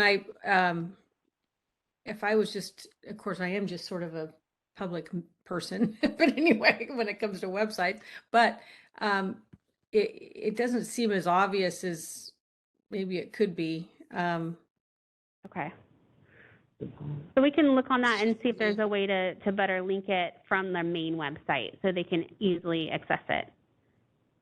So when I drop down the applicants tab when I'm on the website, what exactly am I supposed to go to? Examination statistics, or so I'm more applicant info, registered veterinary technicians. So if you go to, yeah, so if you go to examination statistics under applicants. Yes. And then California examination statistics for veterinarians and RVTs. And then there's, yeah, I think there's definitely room for improvement to make this easier for them to find. So we can work on that. I think it's that little hot button VT&E pass rates, right? Is what it is, but it's really right. Hard to, yeah. So just, my 2 bits worth it for a RVT candidate trying to find that, it may be hard to find. Okay, we can fix that. Okay. And I will say to Dr. Nolans that when you go that way through the website, when you get to California Veterinary Technician Examination Statistics, the most recent on there is 2018 that I'm seeing. So maybe there's we'll have to go. Something's missing, but that's that was the California. That's the California examination, which we no longer administer. Oh, 2018. Right. Was it 19? So then, oh, I'm sorry. So you're not going to see current ones because we don't do the exam anymore. But when you see the national, it should be the current ones up there. And it is. Okay. All right. Any other questions for the examination licensing report? You didn't mention, but I believe it's here, the licensing, the timing on processing. Yes. Is still very good, and I just want to clarify that for the record. In terms of, and we're meeting our benchmarks of processing. Yep. Thank you. I would also, just on another side, on all these reports, I want to thank the staff again. The strategic plan is so critical to all boards, but putting the strategic plan objectives within these reports is really, really helpful, I think, and informative to both us and the public, so we can see where we're achieving our goals. All right, now. You want to open up to public comment? Oh, yeah, that's right. We still haven't done public comment on licensing and examination here in the room. Seeing none. Moderator, would you open it up? This is the moderator, and at the direction of the board, I've opened up the Q&A feature for public comment. Members of the public, if you would like to make a comment on this item, please click the Q&A icon located at the bottom right-hand corner of your WebEx screen or use the raise hand function. And it looks like we do have a couple requests for comment, so I'm going to start with the Q&A ones first and then move on to the raised hands. So first I have a request from Nicole Dickerson. Nicole, you'll be given 3 minutes to speak and a 15-second warning. I will request to unmute your microphone now.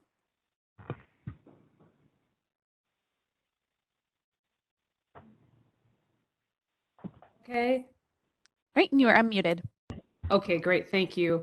Yeah, I just wanted to comment on the discussion that we're having about, changing the test and what kind of sounds like, to my ears, sounds like lowering the standard a little bit in terms of getting RVTs their license. Now, I know that I'm a little bit of an exception to the rule. I'm an RVT that's been doing this for about 11 years. I'm now a veterinary technician specialist in emergency and critical care.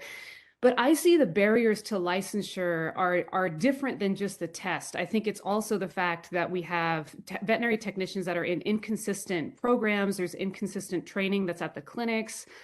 We've got people that are working multiple jobs and therefore don't have as much time to study for this test because of the low pay rate that we see that both licensed and unlicensed technicians have. So I think if we're going to move towards a more universal standard for our RVTs and move towards longevity of the career, which means adequate utilization of RVTs, I'm not sure that lowering the standard of the test is necessarily the answer. I think that there are barriers that are being highlighted that exist amongst the RVT path that don't have to do with the exam, that are a little bit more global in the career. Thank you very much. Thank you. All right, this is the moderator. Next we have Anita Levy-Hudson. And Anita, you'll be given 3 minutes to speak and a 15-second warning. I will request to unmute your microphone now. All right, you are unmuted. Opportunity to speak today. My name is Anita. I'm the president of the California Registered Veterinary Technicians Association. I wanted to echo some of Nicole Dickerson's statements. Definitely that's a concern when we talk about the difficulty of the test. The solution should probably we should be cautious when we think about, is the material too difficult? This is similar to the material that's been given for many, many years. I myself have been in practice for a really long time, and I'm a product of a community college program. Later in life, I went on to go teach at a private vet tech program, one of the trade schools where the program was condensed. And it was very different. One thing that I noted that was very different is that there were multiple choice tests. We didn't have that. We had open-ended things because they wanted to make sure that we could demonstrate our critical thinking. There's really, one of the main differences between a registered technician and an assistant is that we have the understanding of why we're doing the things we're doing, and it leads to understanding what the doctor is doing. And we are all part of a team. And if we all understand why we're doing what we're doing, then we provide better care. As time has marched on, the amount of programs that are not private are dwindling. There's, I think, 2 left in California, and the private colleges are charging, $40,000 and up for a job that pays $15 an hour. So if we're trying to ensure the integrity of the test, the answer may be more in how we're giving that test and what it is we're testing. But the material that we're giving, to think that we might need to lessen the degree of the information, to me seems very problematic and concerning. So I hope that when we have that meeting with the AAVSB, that we can kind of get some more information about what they're evaluating when they're looking at their numbers, because 50% is a historical norm. I mean, since the days of the very first animal health technicians, 50% of the class not graduating was pretty average. So that has not changed. So if it's a problem now, then my question is, what's different in the eyes of the test makers and the doctors that we're working with? Thank you. Thank you. All right, this is the moderator. Our next individual is Nancy Eierlich. And Nancy, you'll be given 3 minutes to speak and a 15-second warning. I am requesting to unmute your microphone now. All right, and you are unmuted. I was just looking at the statistics for the RVT schools, and there are quite a few of them who have at least 2 successive exams where the pass rate is more than 10% below the average. And I'm just wondering if the VMB is doing what it should be and inspecting schools whose pass rates are not as they should be.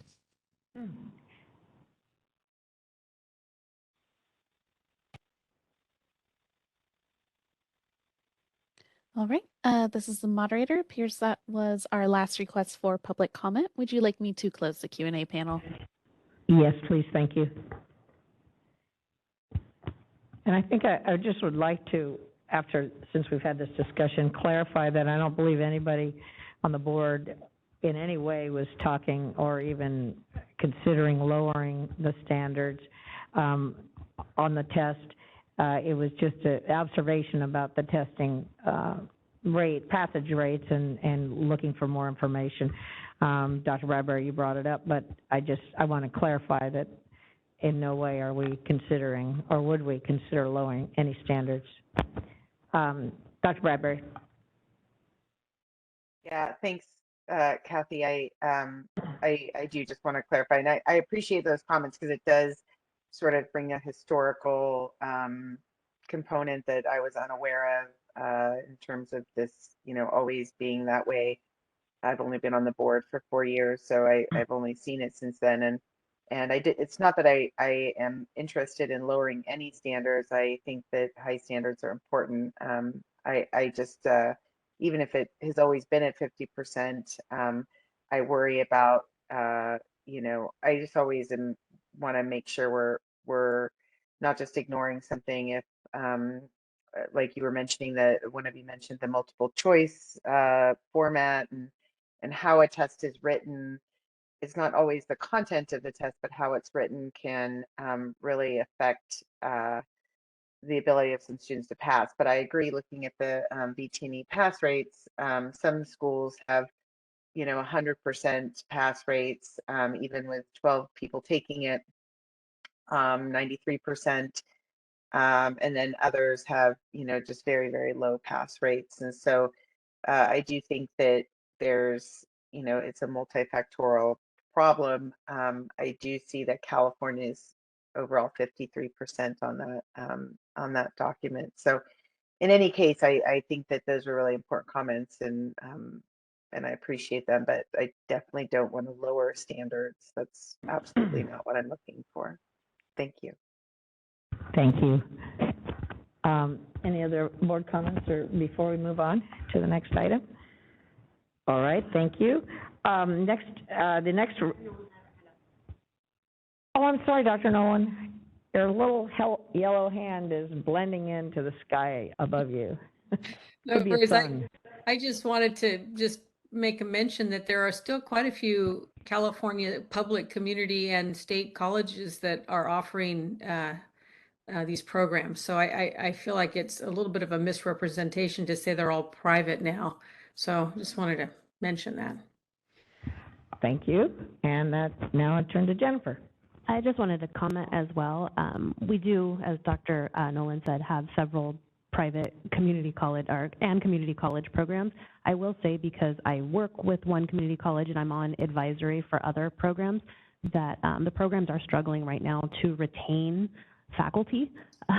The program director turnover is pretty high, and a lot of that has to do with the stringent requirements by the AVMA.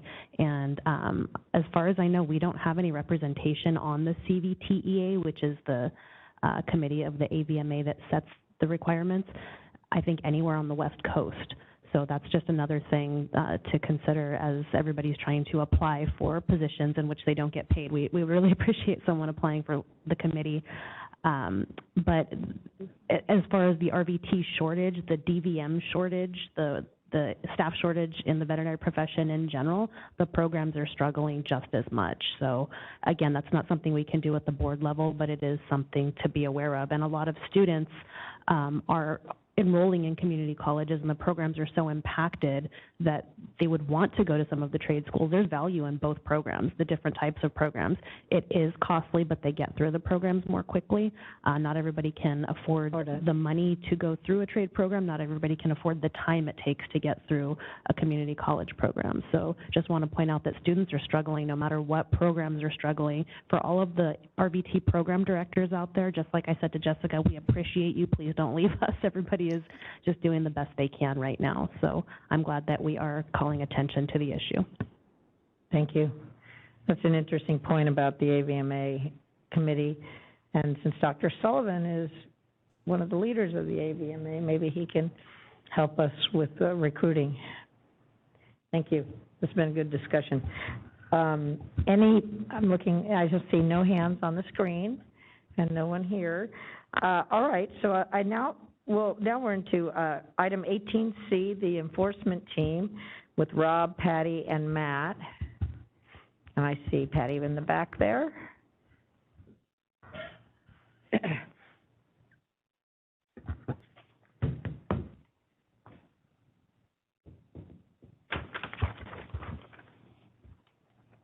All right, so you get all three of us.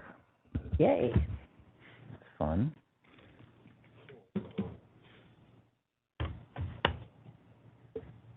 Okay, so I'll jump into it. During the last meeting, we provided an organization. Is your mic on? Yeah, I don't think it's on. The green light, I can do two. I'll see the little green light. Yeah, I mean, can you not? Just speak closer then. Yep. Okay. All right, so during the last meeting, we provided an organizational chart, and it had some names of newly hired staff members, but we didn't get to give any kind of introduction into them. So I was going to touch on a couple of those. The first that was referenced during the last meeting was Kenny Centering, who is one of our technicians, and he is on Patty's team. So he comes to state service from the Placer Title Company, and he oversaw logistics and was in facilities management. And he has been tackling the contracting of our board experts and getting them paid timely. He's been doing a great job. Really excited to have him there. So we did have a pretty long vacant enforcement technician position. We've been trying to hire since Terry left back in, I think, November. It was hired by Tammy, who subsequently, I think she was here for a few weeks, accepted a promotional position with DCA's Central Cashiering Unit. But once we knew about that, the package to repost the position was submitted, and the hope of the hiring should be happening pretty quickly because we are basically we have one enforcement technician who's handling the complaints at this point. And Cheng's doing a great job, but obviously we want to have two so that things can be done, and there's other tasks that the technicians take care of. Let's see, so as was mentioned before, we did have significant cost savings that were realized in enforcement, and based on that, we received approval to hire 4 limited-term analysts, and that's going to be absorbed by that allocation. And since many of you are aware that we do have a backlog of complaints, that's really going to be the goal of those analysts. This is what was a good balance between the fund availability and the resources that we wanted to get from that. 2 of those positions we have filled. One was an internal candidate, Rachel Adversalo. So she came from licensing, and then she moved over to the enforcement unit as the probation technician. Did a great job there, organizing the documents in probation and coding it. And then she was promoted to an analyst, and we're pretty excited to have her in that position to help with the backlog of complaints. And then the second of the 4 limited term positions we hired recently in May with Merlene Francis, and she is from the medical board in their discipline unit, and she has a wealth of knowledge from enforcement, very impressive. And she also worked at the Board of Vocational Nursing and Psychiatric Technicians. She started at the end of June after we made an offer to her, and she's already jumped into things, and you can tell that she has, with her enforcement background, she's going to be able to hit the ground running, which is really great, and she's on my team. The other two positions, we are I think we're organizing the start dates on the two remaining positions, so those should be filled shortly. And then once we have those up and going, we should really be cutting into that backlog in a much more timely fashion. Next up, we have inspections, and I was going to hand it over to Patty to go over some of those highlights, and she can go there. Okay, so we ended the year with obviously not a whole lot of inspections going on. Talk a little closer to the Sure. mic. Sorry, Patty, you're soft-spoken. Okay. It's a mess. It's hard, I know. That's what it feels like. I'm suffocating under here. So we did have a very few routine inspections that were completed last year, but we are going to start rolling out the routine inspections this year.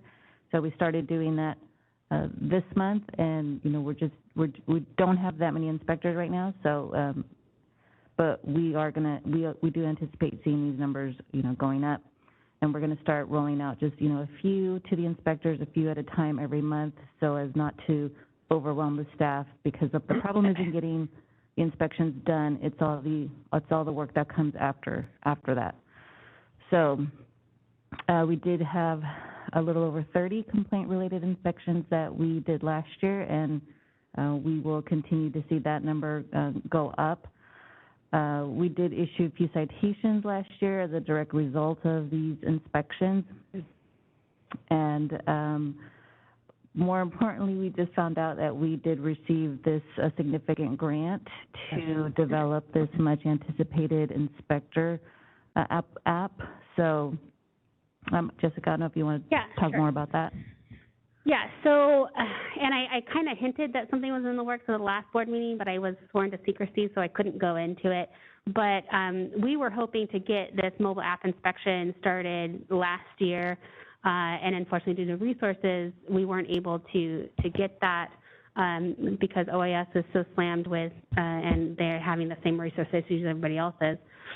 And so in February, I got a call after making several inquiries, because probably every month I ask, like, hey, when are we getting this started? And I was told that they just are swamped for resources, and it probably won't be for another year at least for them to even start the design.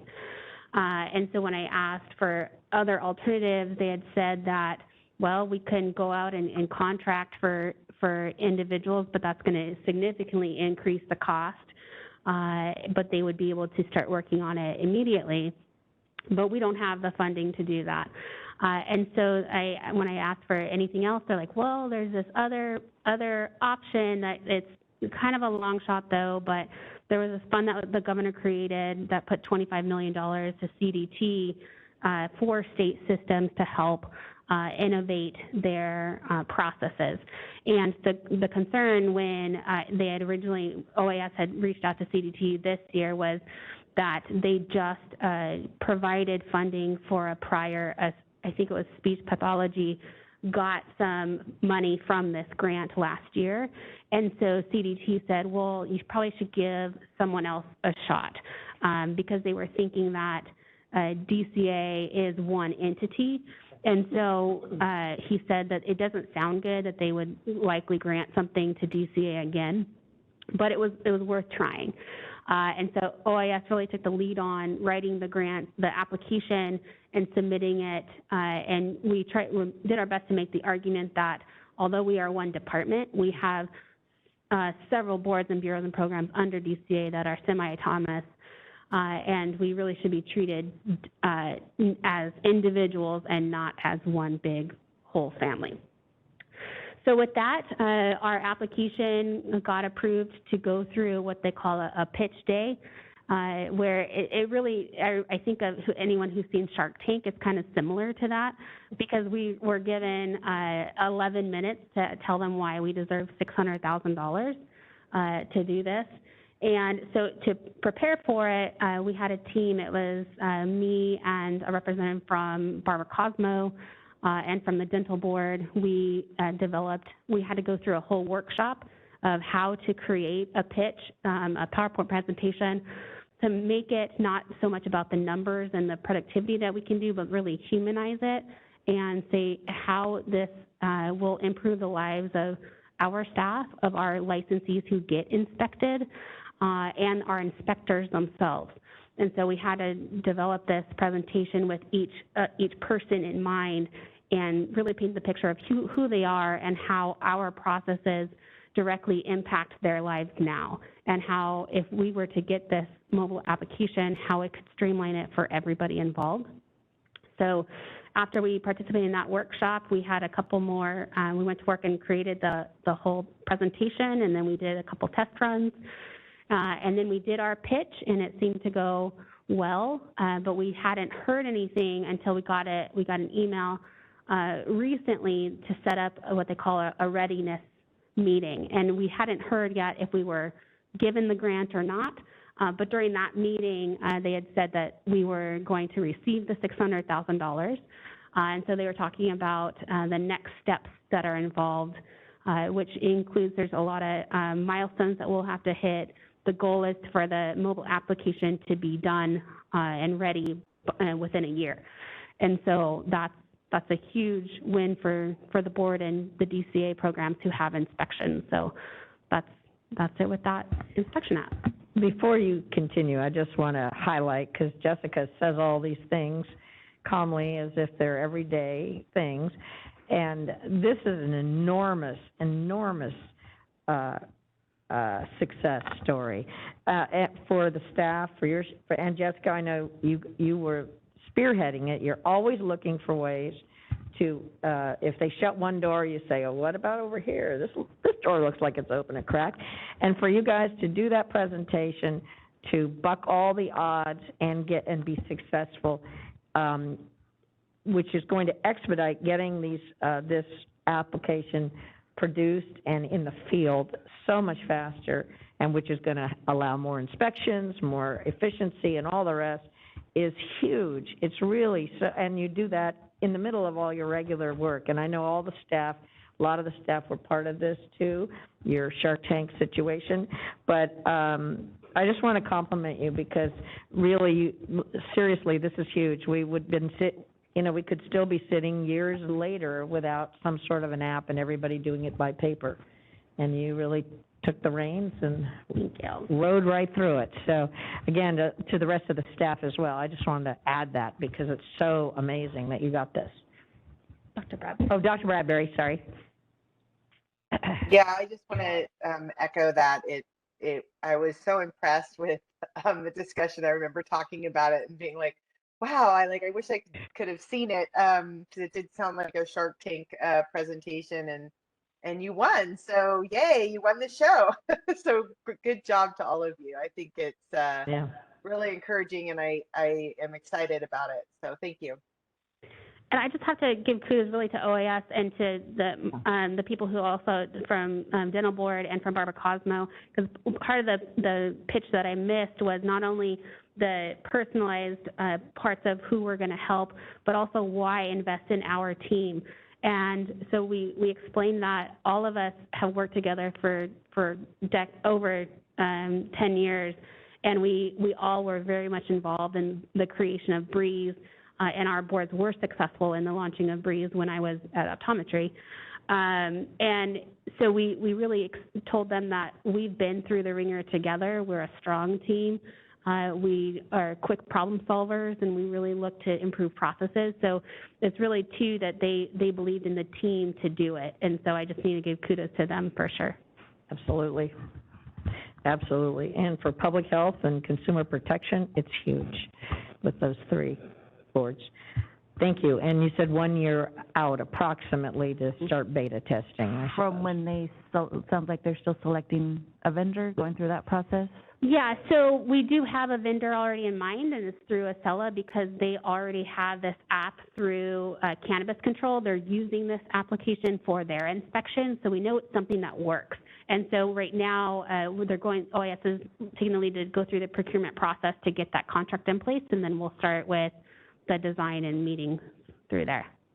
Okay, thank you. Sounds like it's going to go quickly, though. So. It has to go quickly, yeah. That's terrific. Congrats. Okay, sorry. Patty, take it away Okay, again. and then just the last thing is we have a new in-house consultant, and that's Dr. Jenny Getkin from the Santa Clara area, and she comes to us with over 17 years of veterinary experience, and she was one of our inspectors. She came on board with us in 2015, and she was our inspector for several years before she resigned from that. But we got her back as an in-house consultant, and she's not gonna come into the office, which is fine. She's just gonna do everything virtual, which is pretty much how we do everything now. And so she's going to be assisting, so that not everything falls on Dr. Howard, and with all the in-house consulting questions that staff has. So she's going to be pitching in as well, which is great. So we're happy to have her back with us. And that's about all I have for inspections for now, unless anyone has any questions. Thank you. I see no questions. So do you want to go to, is Matt going to take it from here, or Rob? No, I was just going to keep going through the report. Yeah, and then perfect. They can kind of chime in with their parts. So as far as intake goes, and the stats reflect the full fiscal year of 21, 22, but you'll also see the stats from the prior years just as a comparison. Intake, we did meet the 10-day performance target with assigning complaints. We did receive the highest number of complaints we've received, so about 1,700 total. So that's gone up significantly in the past few years. Obviously, I mentioned we do have a vacant technician position, enforcement technician position. So once that gets filled, then I think we'll beat our 10-day performance target even more, or it'll be even less. I know that at the beginning of this fiscal year, we did receive a high number of unlicensed practice complaints. It seemed like it was almost going to trend to be double what we received the prior year, but it seemed to calm down a little bit. Still more than last year, so about 57% more unlicensed complaints. And then as far as the negligence and incompetence, it's still the lion's share of the complaints that we received, and that was about 38%. It's a little bit less, I think, than last year. We were probably about 50% thereabouts last year, because it seems like we had an uptick in minimum standard complaints, just comparatively. That took a little bit of that percentage. With regard to our investigations, we have about 3,800 and change cases pending, which is a little bit higher than last year, about 300 higher. But if you compare last year to the prior year, it jumped by 900. So we're definitely, it's a lot less as far as that backlog growing. And effective November, when we merged the inspections unit into enforcement, and focused really on the one-on-one meetings and getting these cases closed, we're really kind of maintaining parity almost with the complaints that we receive and the complaints that we're closing on a monthly basis, which I think that's the overall goal. It shows that the staff that we have is able to accomplish the workload that's coming in, provided it doesn't continue to increase. But I think we might be at a plateau with what we're getting. We just need to address obviously the backlog. That's the big part of it. If we didn't have a backlog, I think we'd be in a much better place as far as taking care of what we receive. The other thing that you'll notice is that our cycle times jumped quite a bit for the desk investigation. So we're a little bit more than double the cycle time, which actually is something that we expected. It's actually good. It means that we're working on those cases that have seemingly been languishing for a couple of years. I know in prior years, I think there was kind of an urge to work on some of the less complex cases, the ones that are a little bit newer. And then, of course, the more complex cases just seem to continue to age if you're not focusing on those cases. So obviously we are working on those older cases because those are complaints, those are concerns, and we don't want to just leave them out there because we need to investigate every case. So as expected, we did have that higher cycle time, and that'll probably be that way for a while. And realistically, that's what I'm looking for. If I saw cycle times that were really low, knowing that we have a backlog of cases from prior years, then there's something going on there because the cycle times have to be, proportionally higher. As I said, we do continue to meet regularly with the enforcement team. So we have our enforcement meetings, we have our team meetings, and we also have our one-on-one meetings because we really want to focus on how to push these cases forward. Many of them, like I said, are really complex. So if there are barriers in the process, we want to be able to get over those or through those sooner than later As far as citations go, we issued about 43 last year, which is much higher than the prior 2 fiscal years, about double if you're looking at average. And then cases referred to the AG's office, also double. We have a bigger staff, so that's kind of expected to have more of that workload going out. Let's see. And then discipline is lower than prior years. However, I think that the way that we were measuring the coding before is it was reflecting cases versus matters, because you might have a case involving a licensee or several cases, involving a licensee, and that's considered one matter at the AG's office versus 20 cases against this person. So now it's reflecting just that individual, basically. And as I said, we're working on the oldest investigations, and then the cycle times for the discipline and citations are also going to be higher because they're from older cases. As far as the expert witness program, Dr. Sequoia and Dr. Bradbury went through it during the MDC for the Complaint Audit Subcommittee update. So they updated some of their goals. They did a lot of work on crafting some scenarios for our experts to use, which I think is going to be really valuable. They're revisiting the requirements to become an expert, just to make sure that those are what the board should have, and then also a resource library for our experts to turn to. We did pause the case reviews for a while because the assumption was if we're looking at finalized cases that are already old, many of those cases might involve experts or processes that are no longer, well, we might not have the expert on contract anymore, and the process in most cases has already been updated to reflect what makes sense. So we are looking at, we did resume those case reviews with current experts and newer cases so that the feedback that we get from the Complaint Audit Subcommittee is useful. The last thing we want them to do is review something, have this feedback, and it's no longer applicable, or we can't even relay it to someone because they're not in contract anymore. So we got some feedback from that, and I think that was really great. There was definitely a lot of information from our Complaint Audit Subcommittee for that. Next up, Rob, before you go on, sure. I see Dr. Bradbury has her hand up. Are you wanting to speak about the sure. expert witness? I can wait till the end. Okay.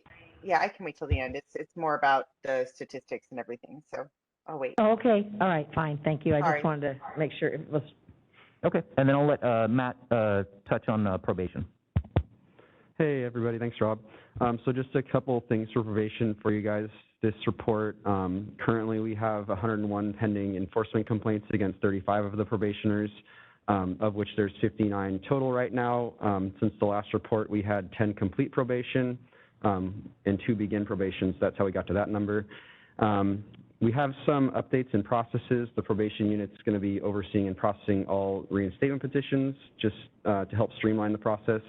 Thought there is that, most of the petitions are going to be like a petition for early termination from a person already on probation, and so the reinstatements are a little bit more infrequent, but the probation monitors have that knowledge of how to handle the petition since they're, it's part of their more normal workload. So instead of assigning it randomly to a staff member that might not be as familiar with the process, we're just going to keep it in-house within probation. And it also makes sense because depending on the petition's outcome, the person could be on probation after the petition, and then the probation monitors just are already dealing with them. So we had a couple of things. We had a few people we referred over to the Attorney General's office to revoke probation since the last update. We also had one person voluntary surrender based on their probation's current terms and conditions. And we have a few goals for probation, such as referring non-compliant probationers to the AG's office for petition to revoke, processing pending petitions for early termination of probation, commence digitizing paper probation files, and begin a comprehensive rewrite of the probation procedure manual to reflect legal and procedural best practices.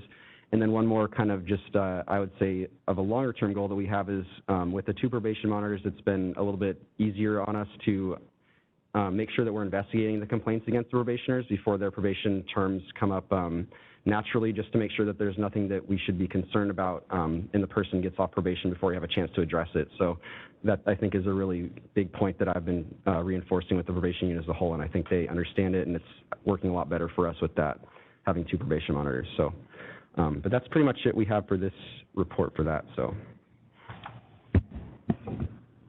Okay, so I'll continue on.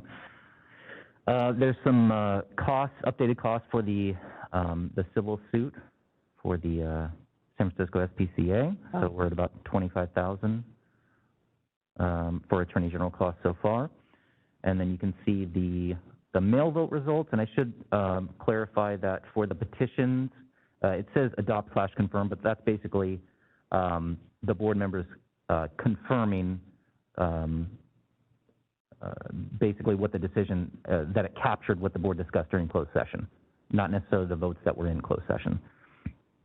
And then we have the enforcement stats with the basically the types of violations that we're receiving as far as complaints, the buckets of the pending cases for their age, and then we have the usual stats that I think you're all used to. I don't have it on here, but I guess it was mentioned earlier, was just the enforcement webinar that was put on, that was well participated. I think there were a lot of people that were in that. I think it went really well. We received some feedback in the surveys, and it was really good feedback. So I think all in all, it was really successful, that webinar for enforcement.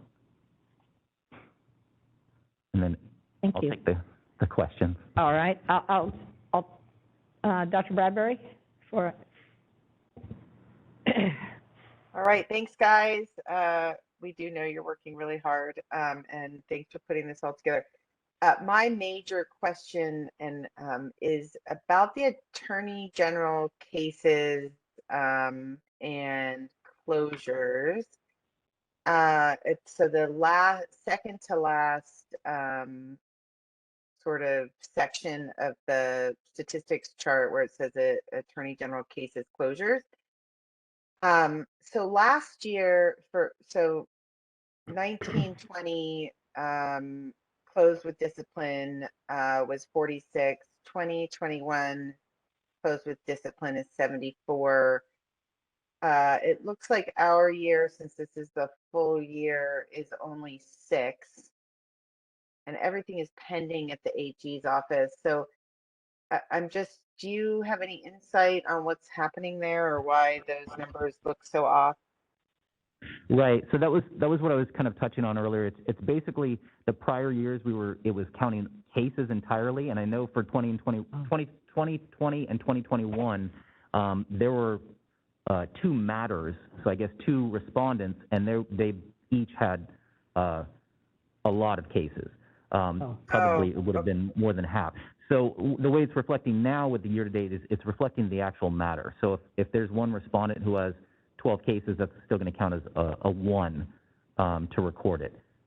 Okay, I didn't realize it was that significant of a difference, but that explains it. Thank you.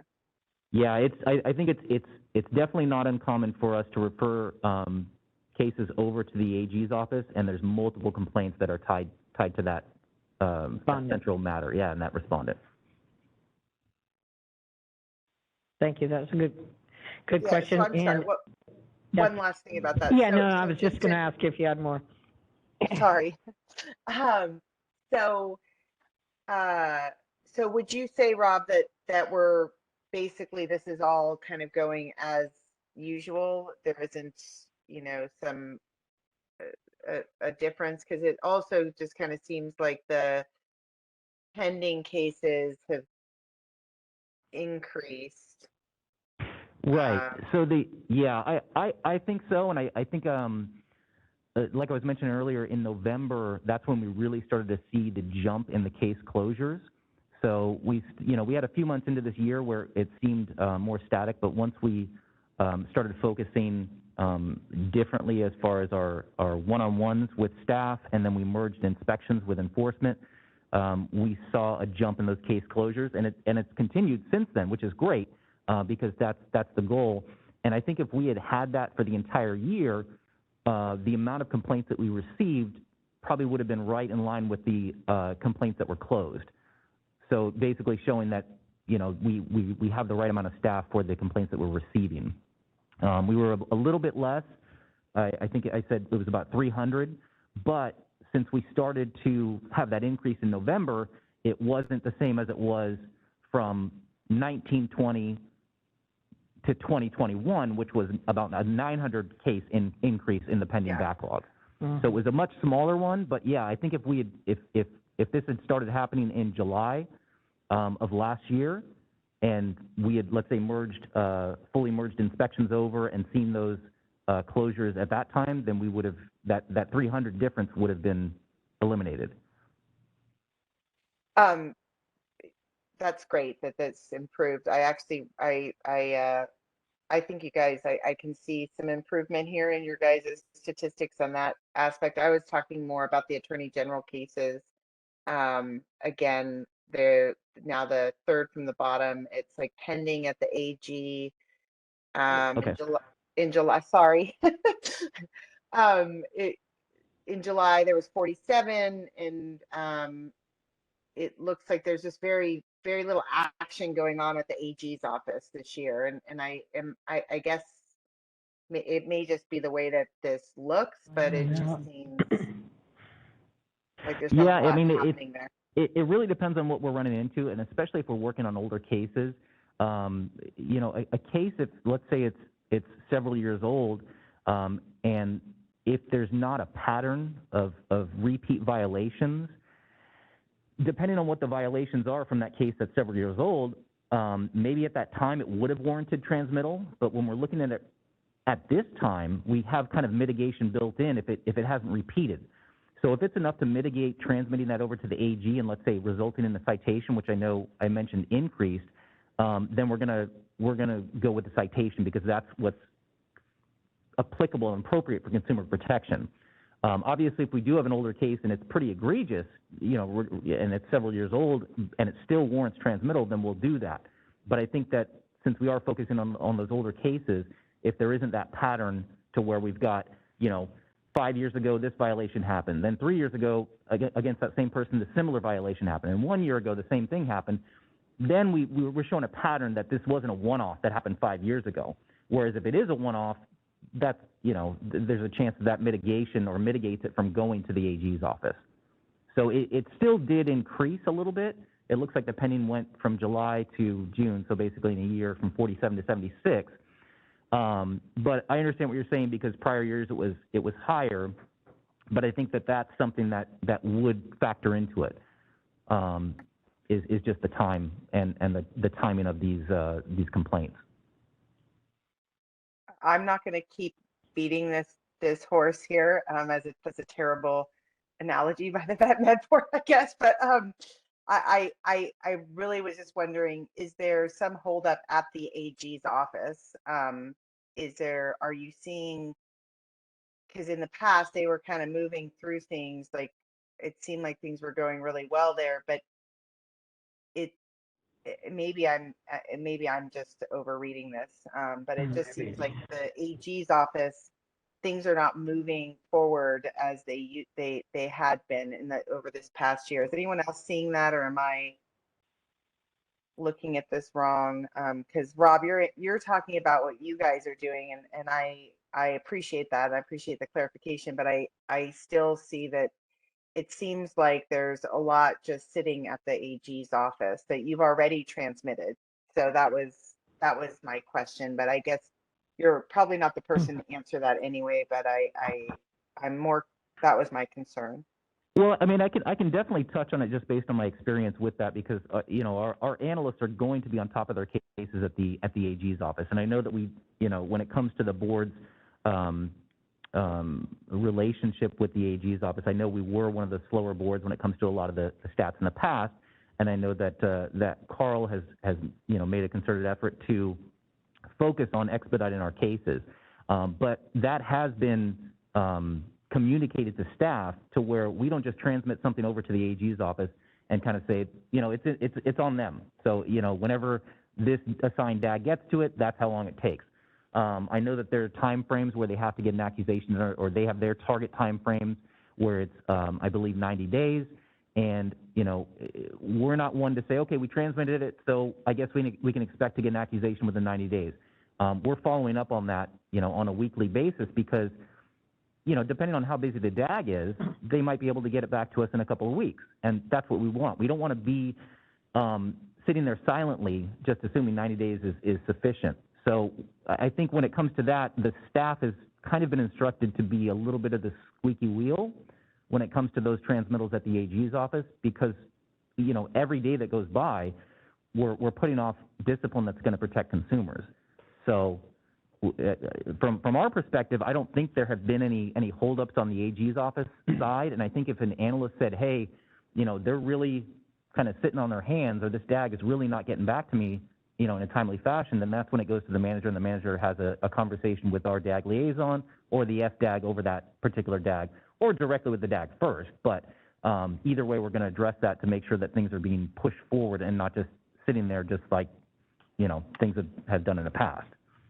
If I could also just real quick, from my perspective, I think one thing too that we would be looking at is we filed an accusation against the person and they file a notice of defense, and it might be quite some time before the hearing actually takes place. And I think that got compounded a lot with COVID. So the cases that we can't settle outside of court, I think maybe that's why you're seeing the increase. We've been waiting on some of these to have a hearing for over a year already. So that would be my take on why some of that looks like it's increasing. It's just the not availability of hearing dates or OH, or continuances are requested and granted, and so the matters might not be resolved in as timely as a fashion as you'd think because of those reasons too.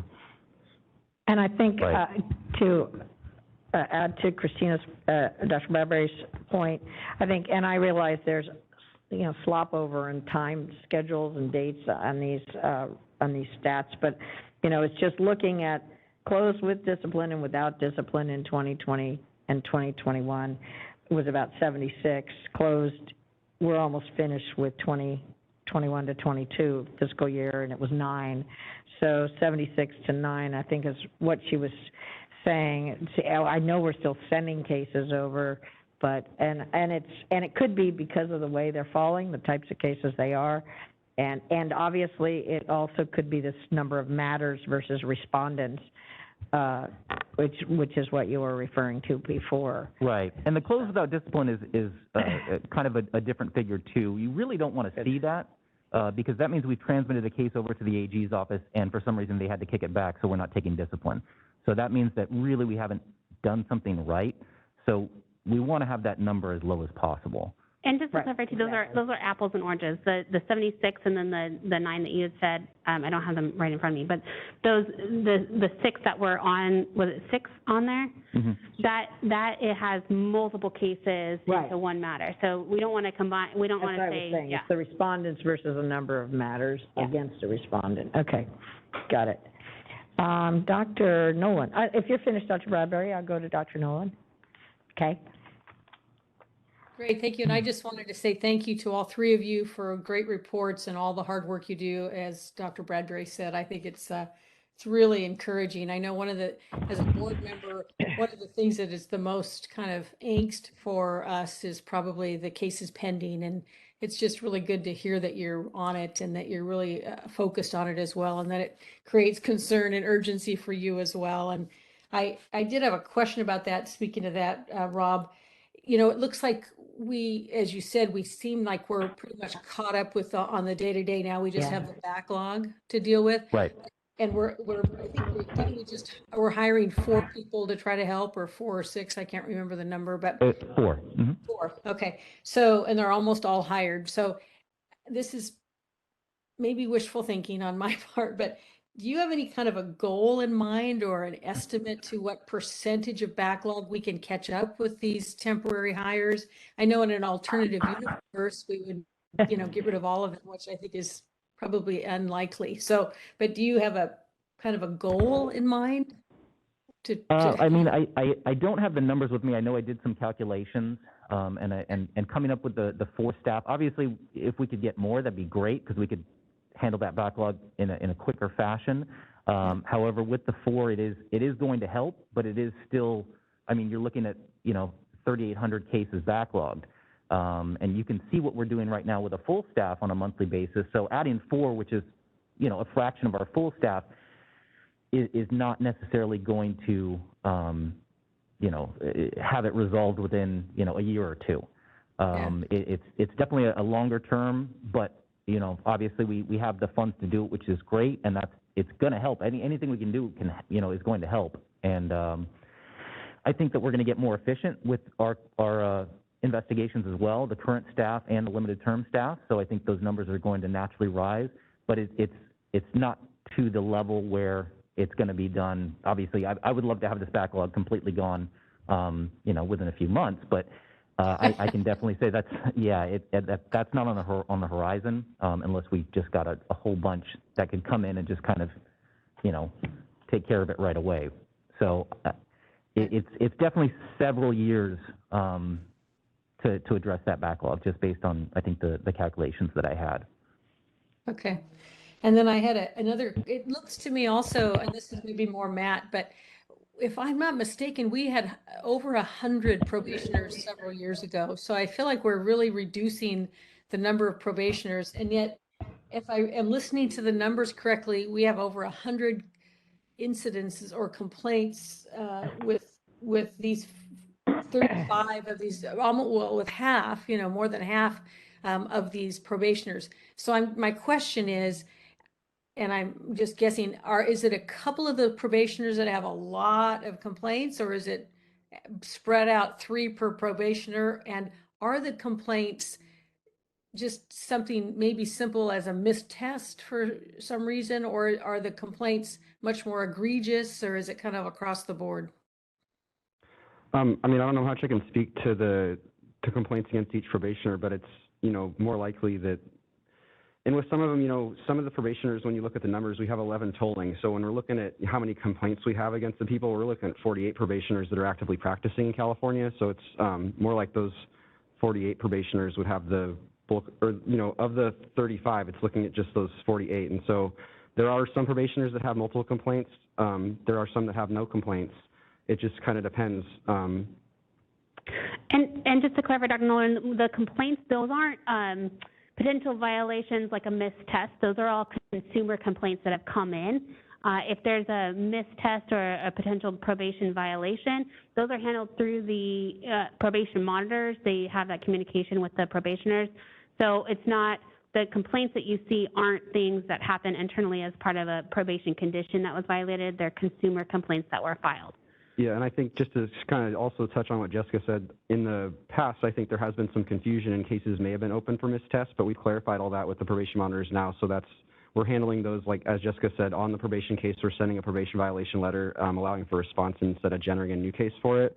So that could be what some of the high numbers are there, but we should have resolved most of those. So yeah, it's not like every probationer has 1 or 2 complaints though, and some do have, you know, upwards of 10. So it just depends on the person and their situation, I guess. Sure. Well, that's very helpful and informative.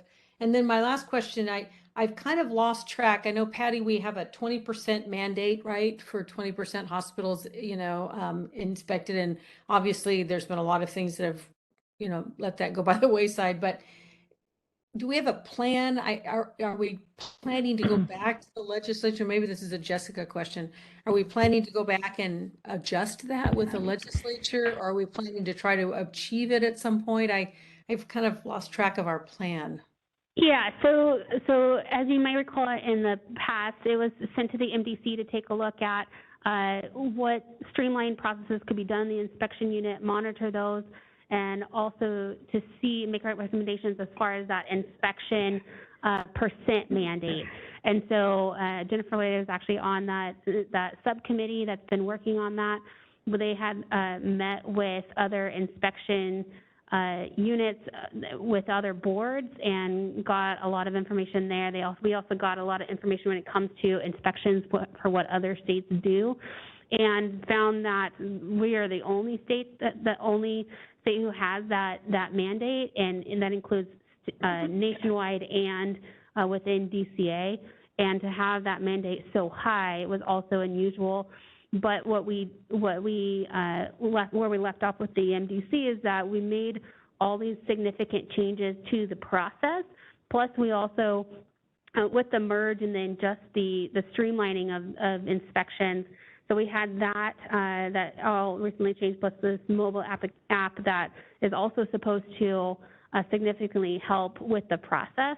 And so the subcommittee right now, and I think we had reported this on the last board meeting, we're waiting to see, we're going to wait for a year and monitor the progress to establish a baseline of how many inspections we can actually do, and then have that subcommittee provide recommendations on where we should go next. Should we go back to the legislature and ask to remove that mandate because it is so rare to have, or do we want to look at lowering the % mandate, or what we would need in resources in order to meet that mandate?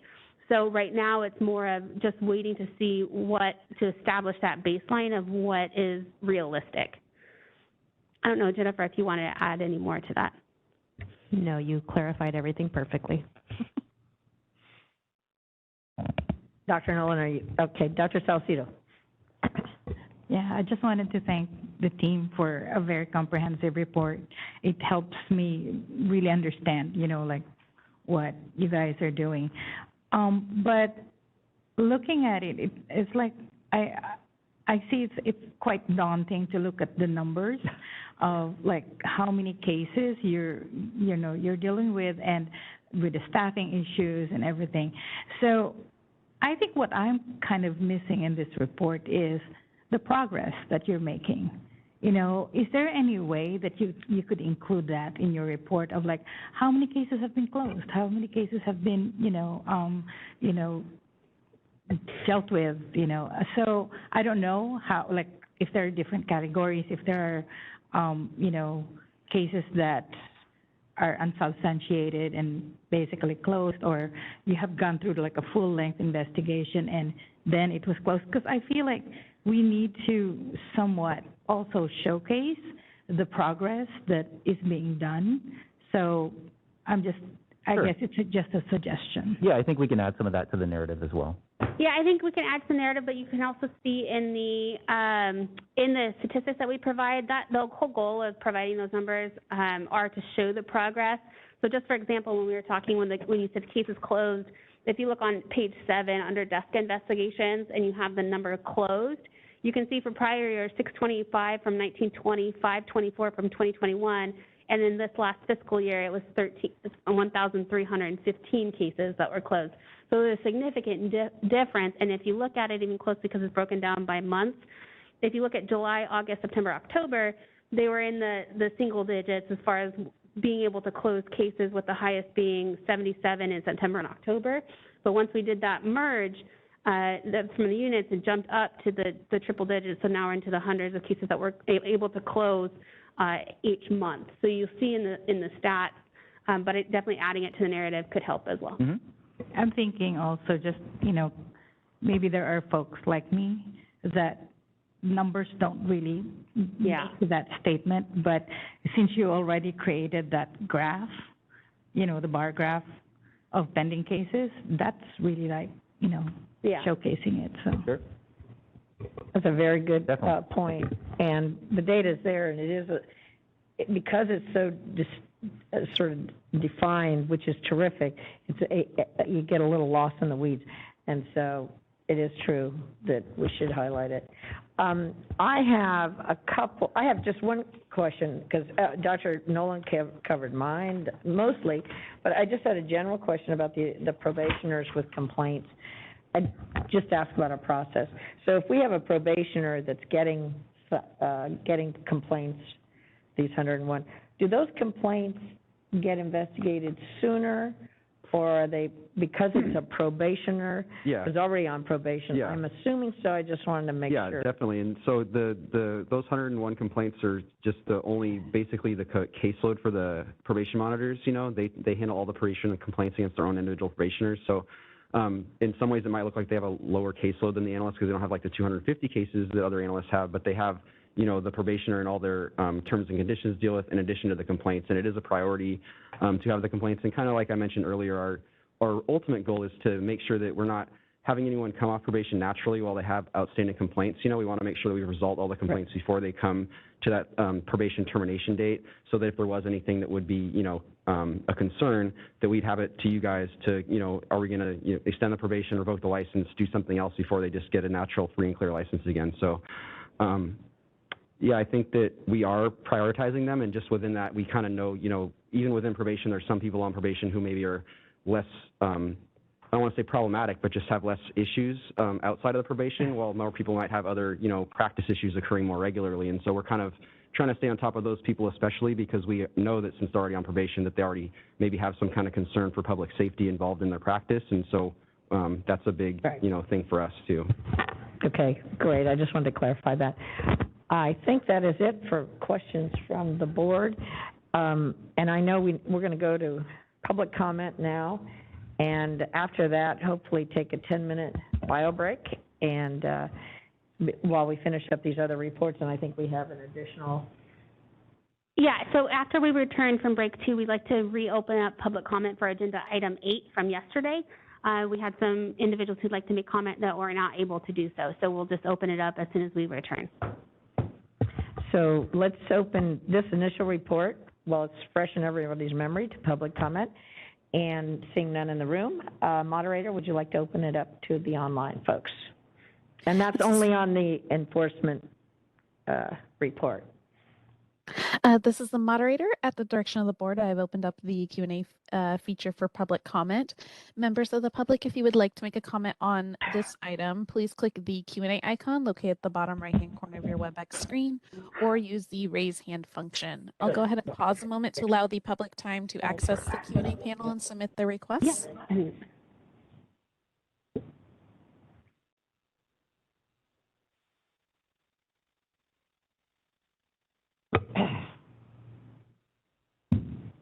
All right, and seeing none, would you like me to close that Q&A panel? Yes, please. Thank you.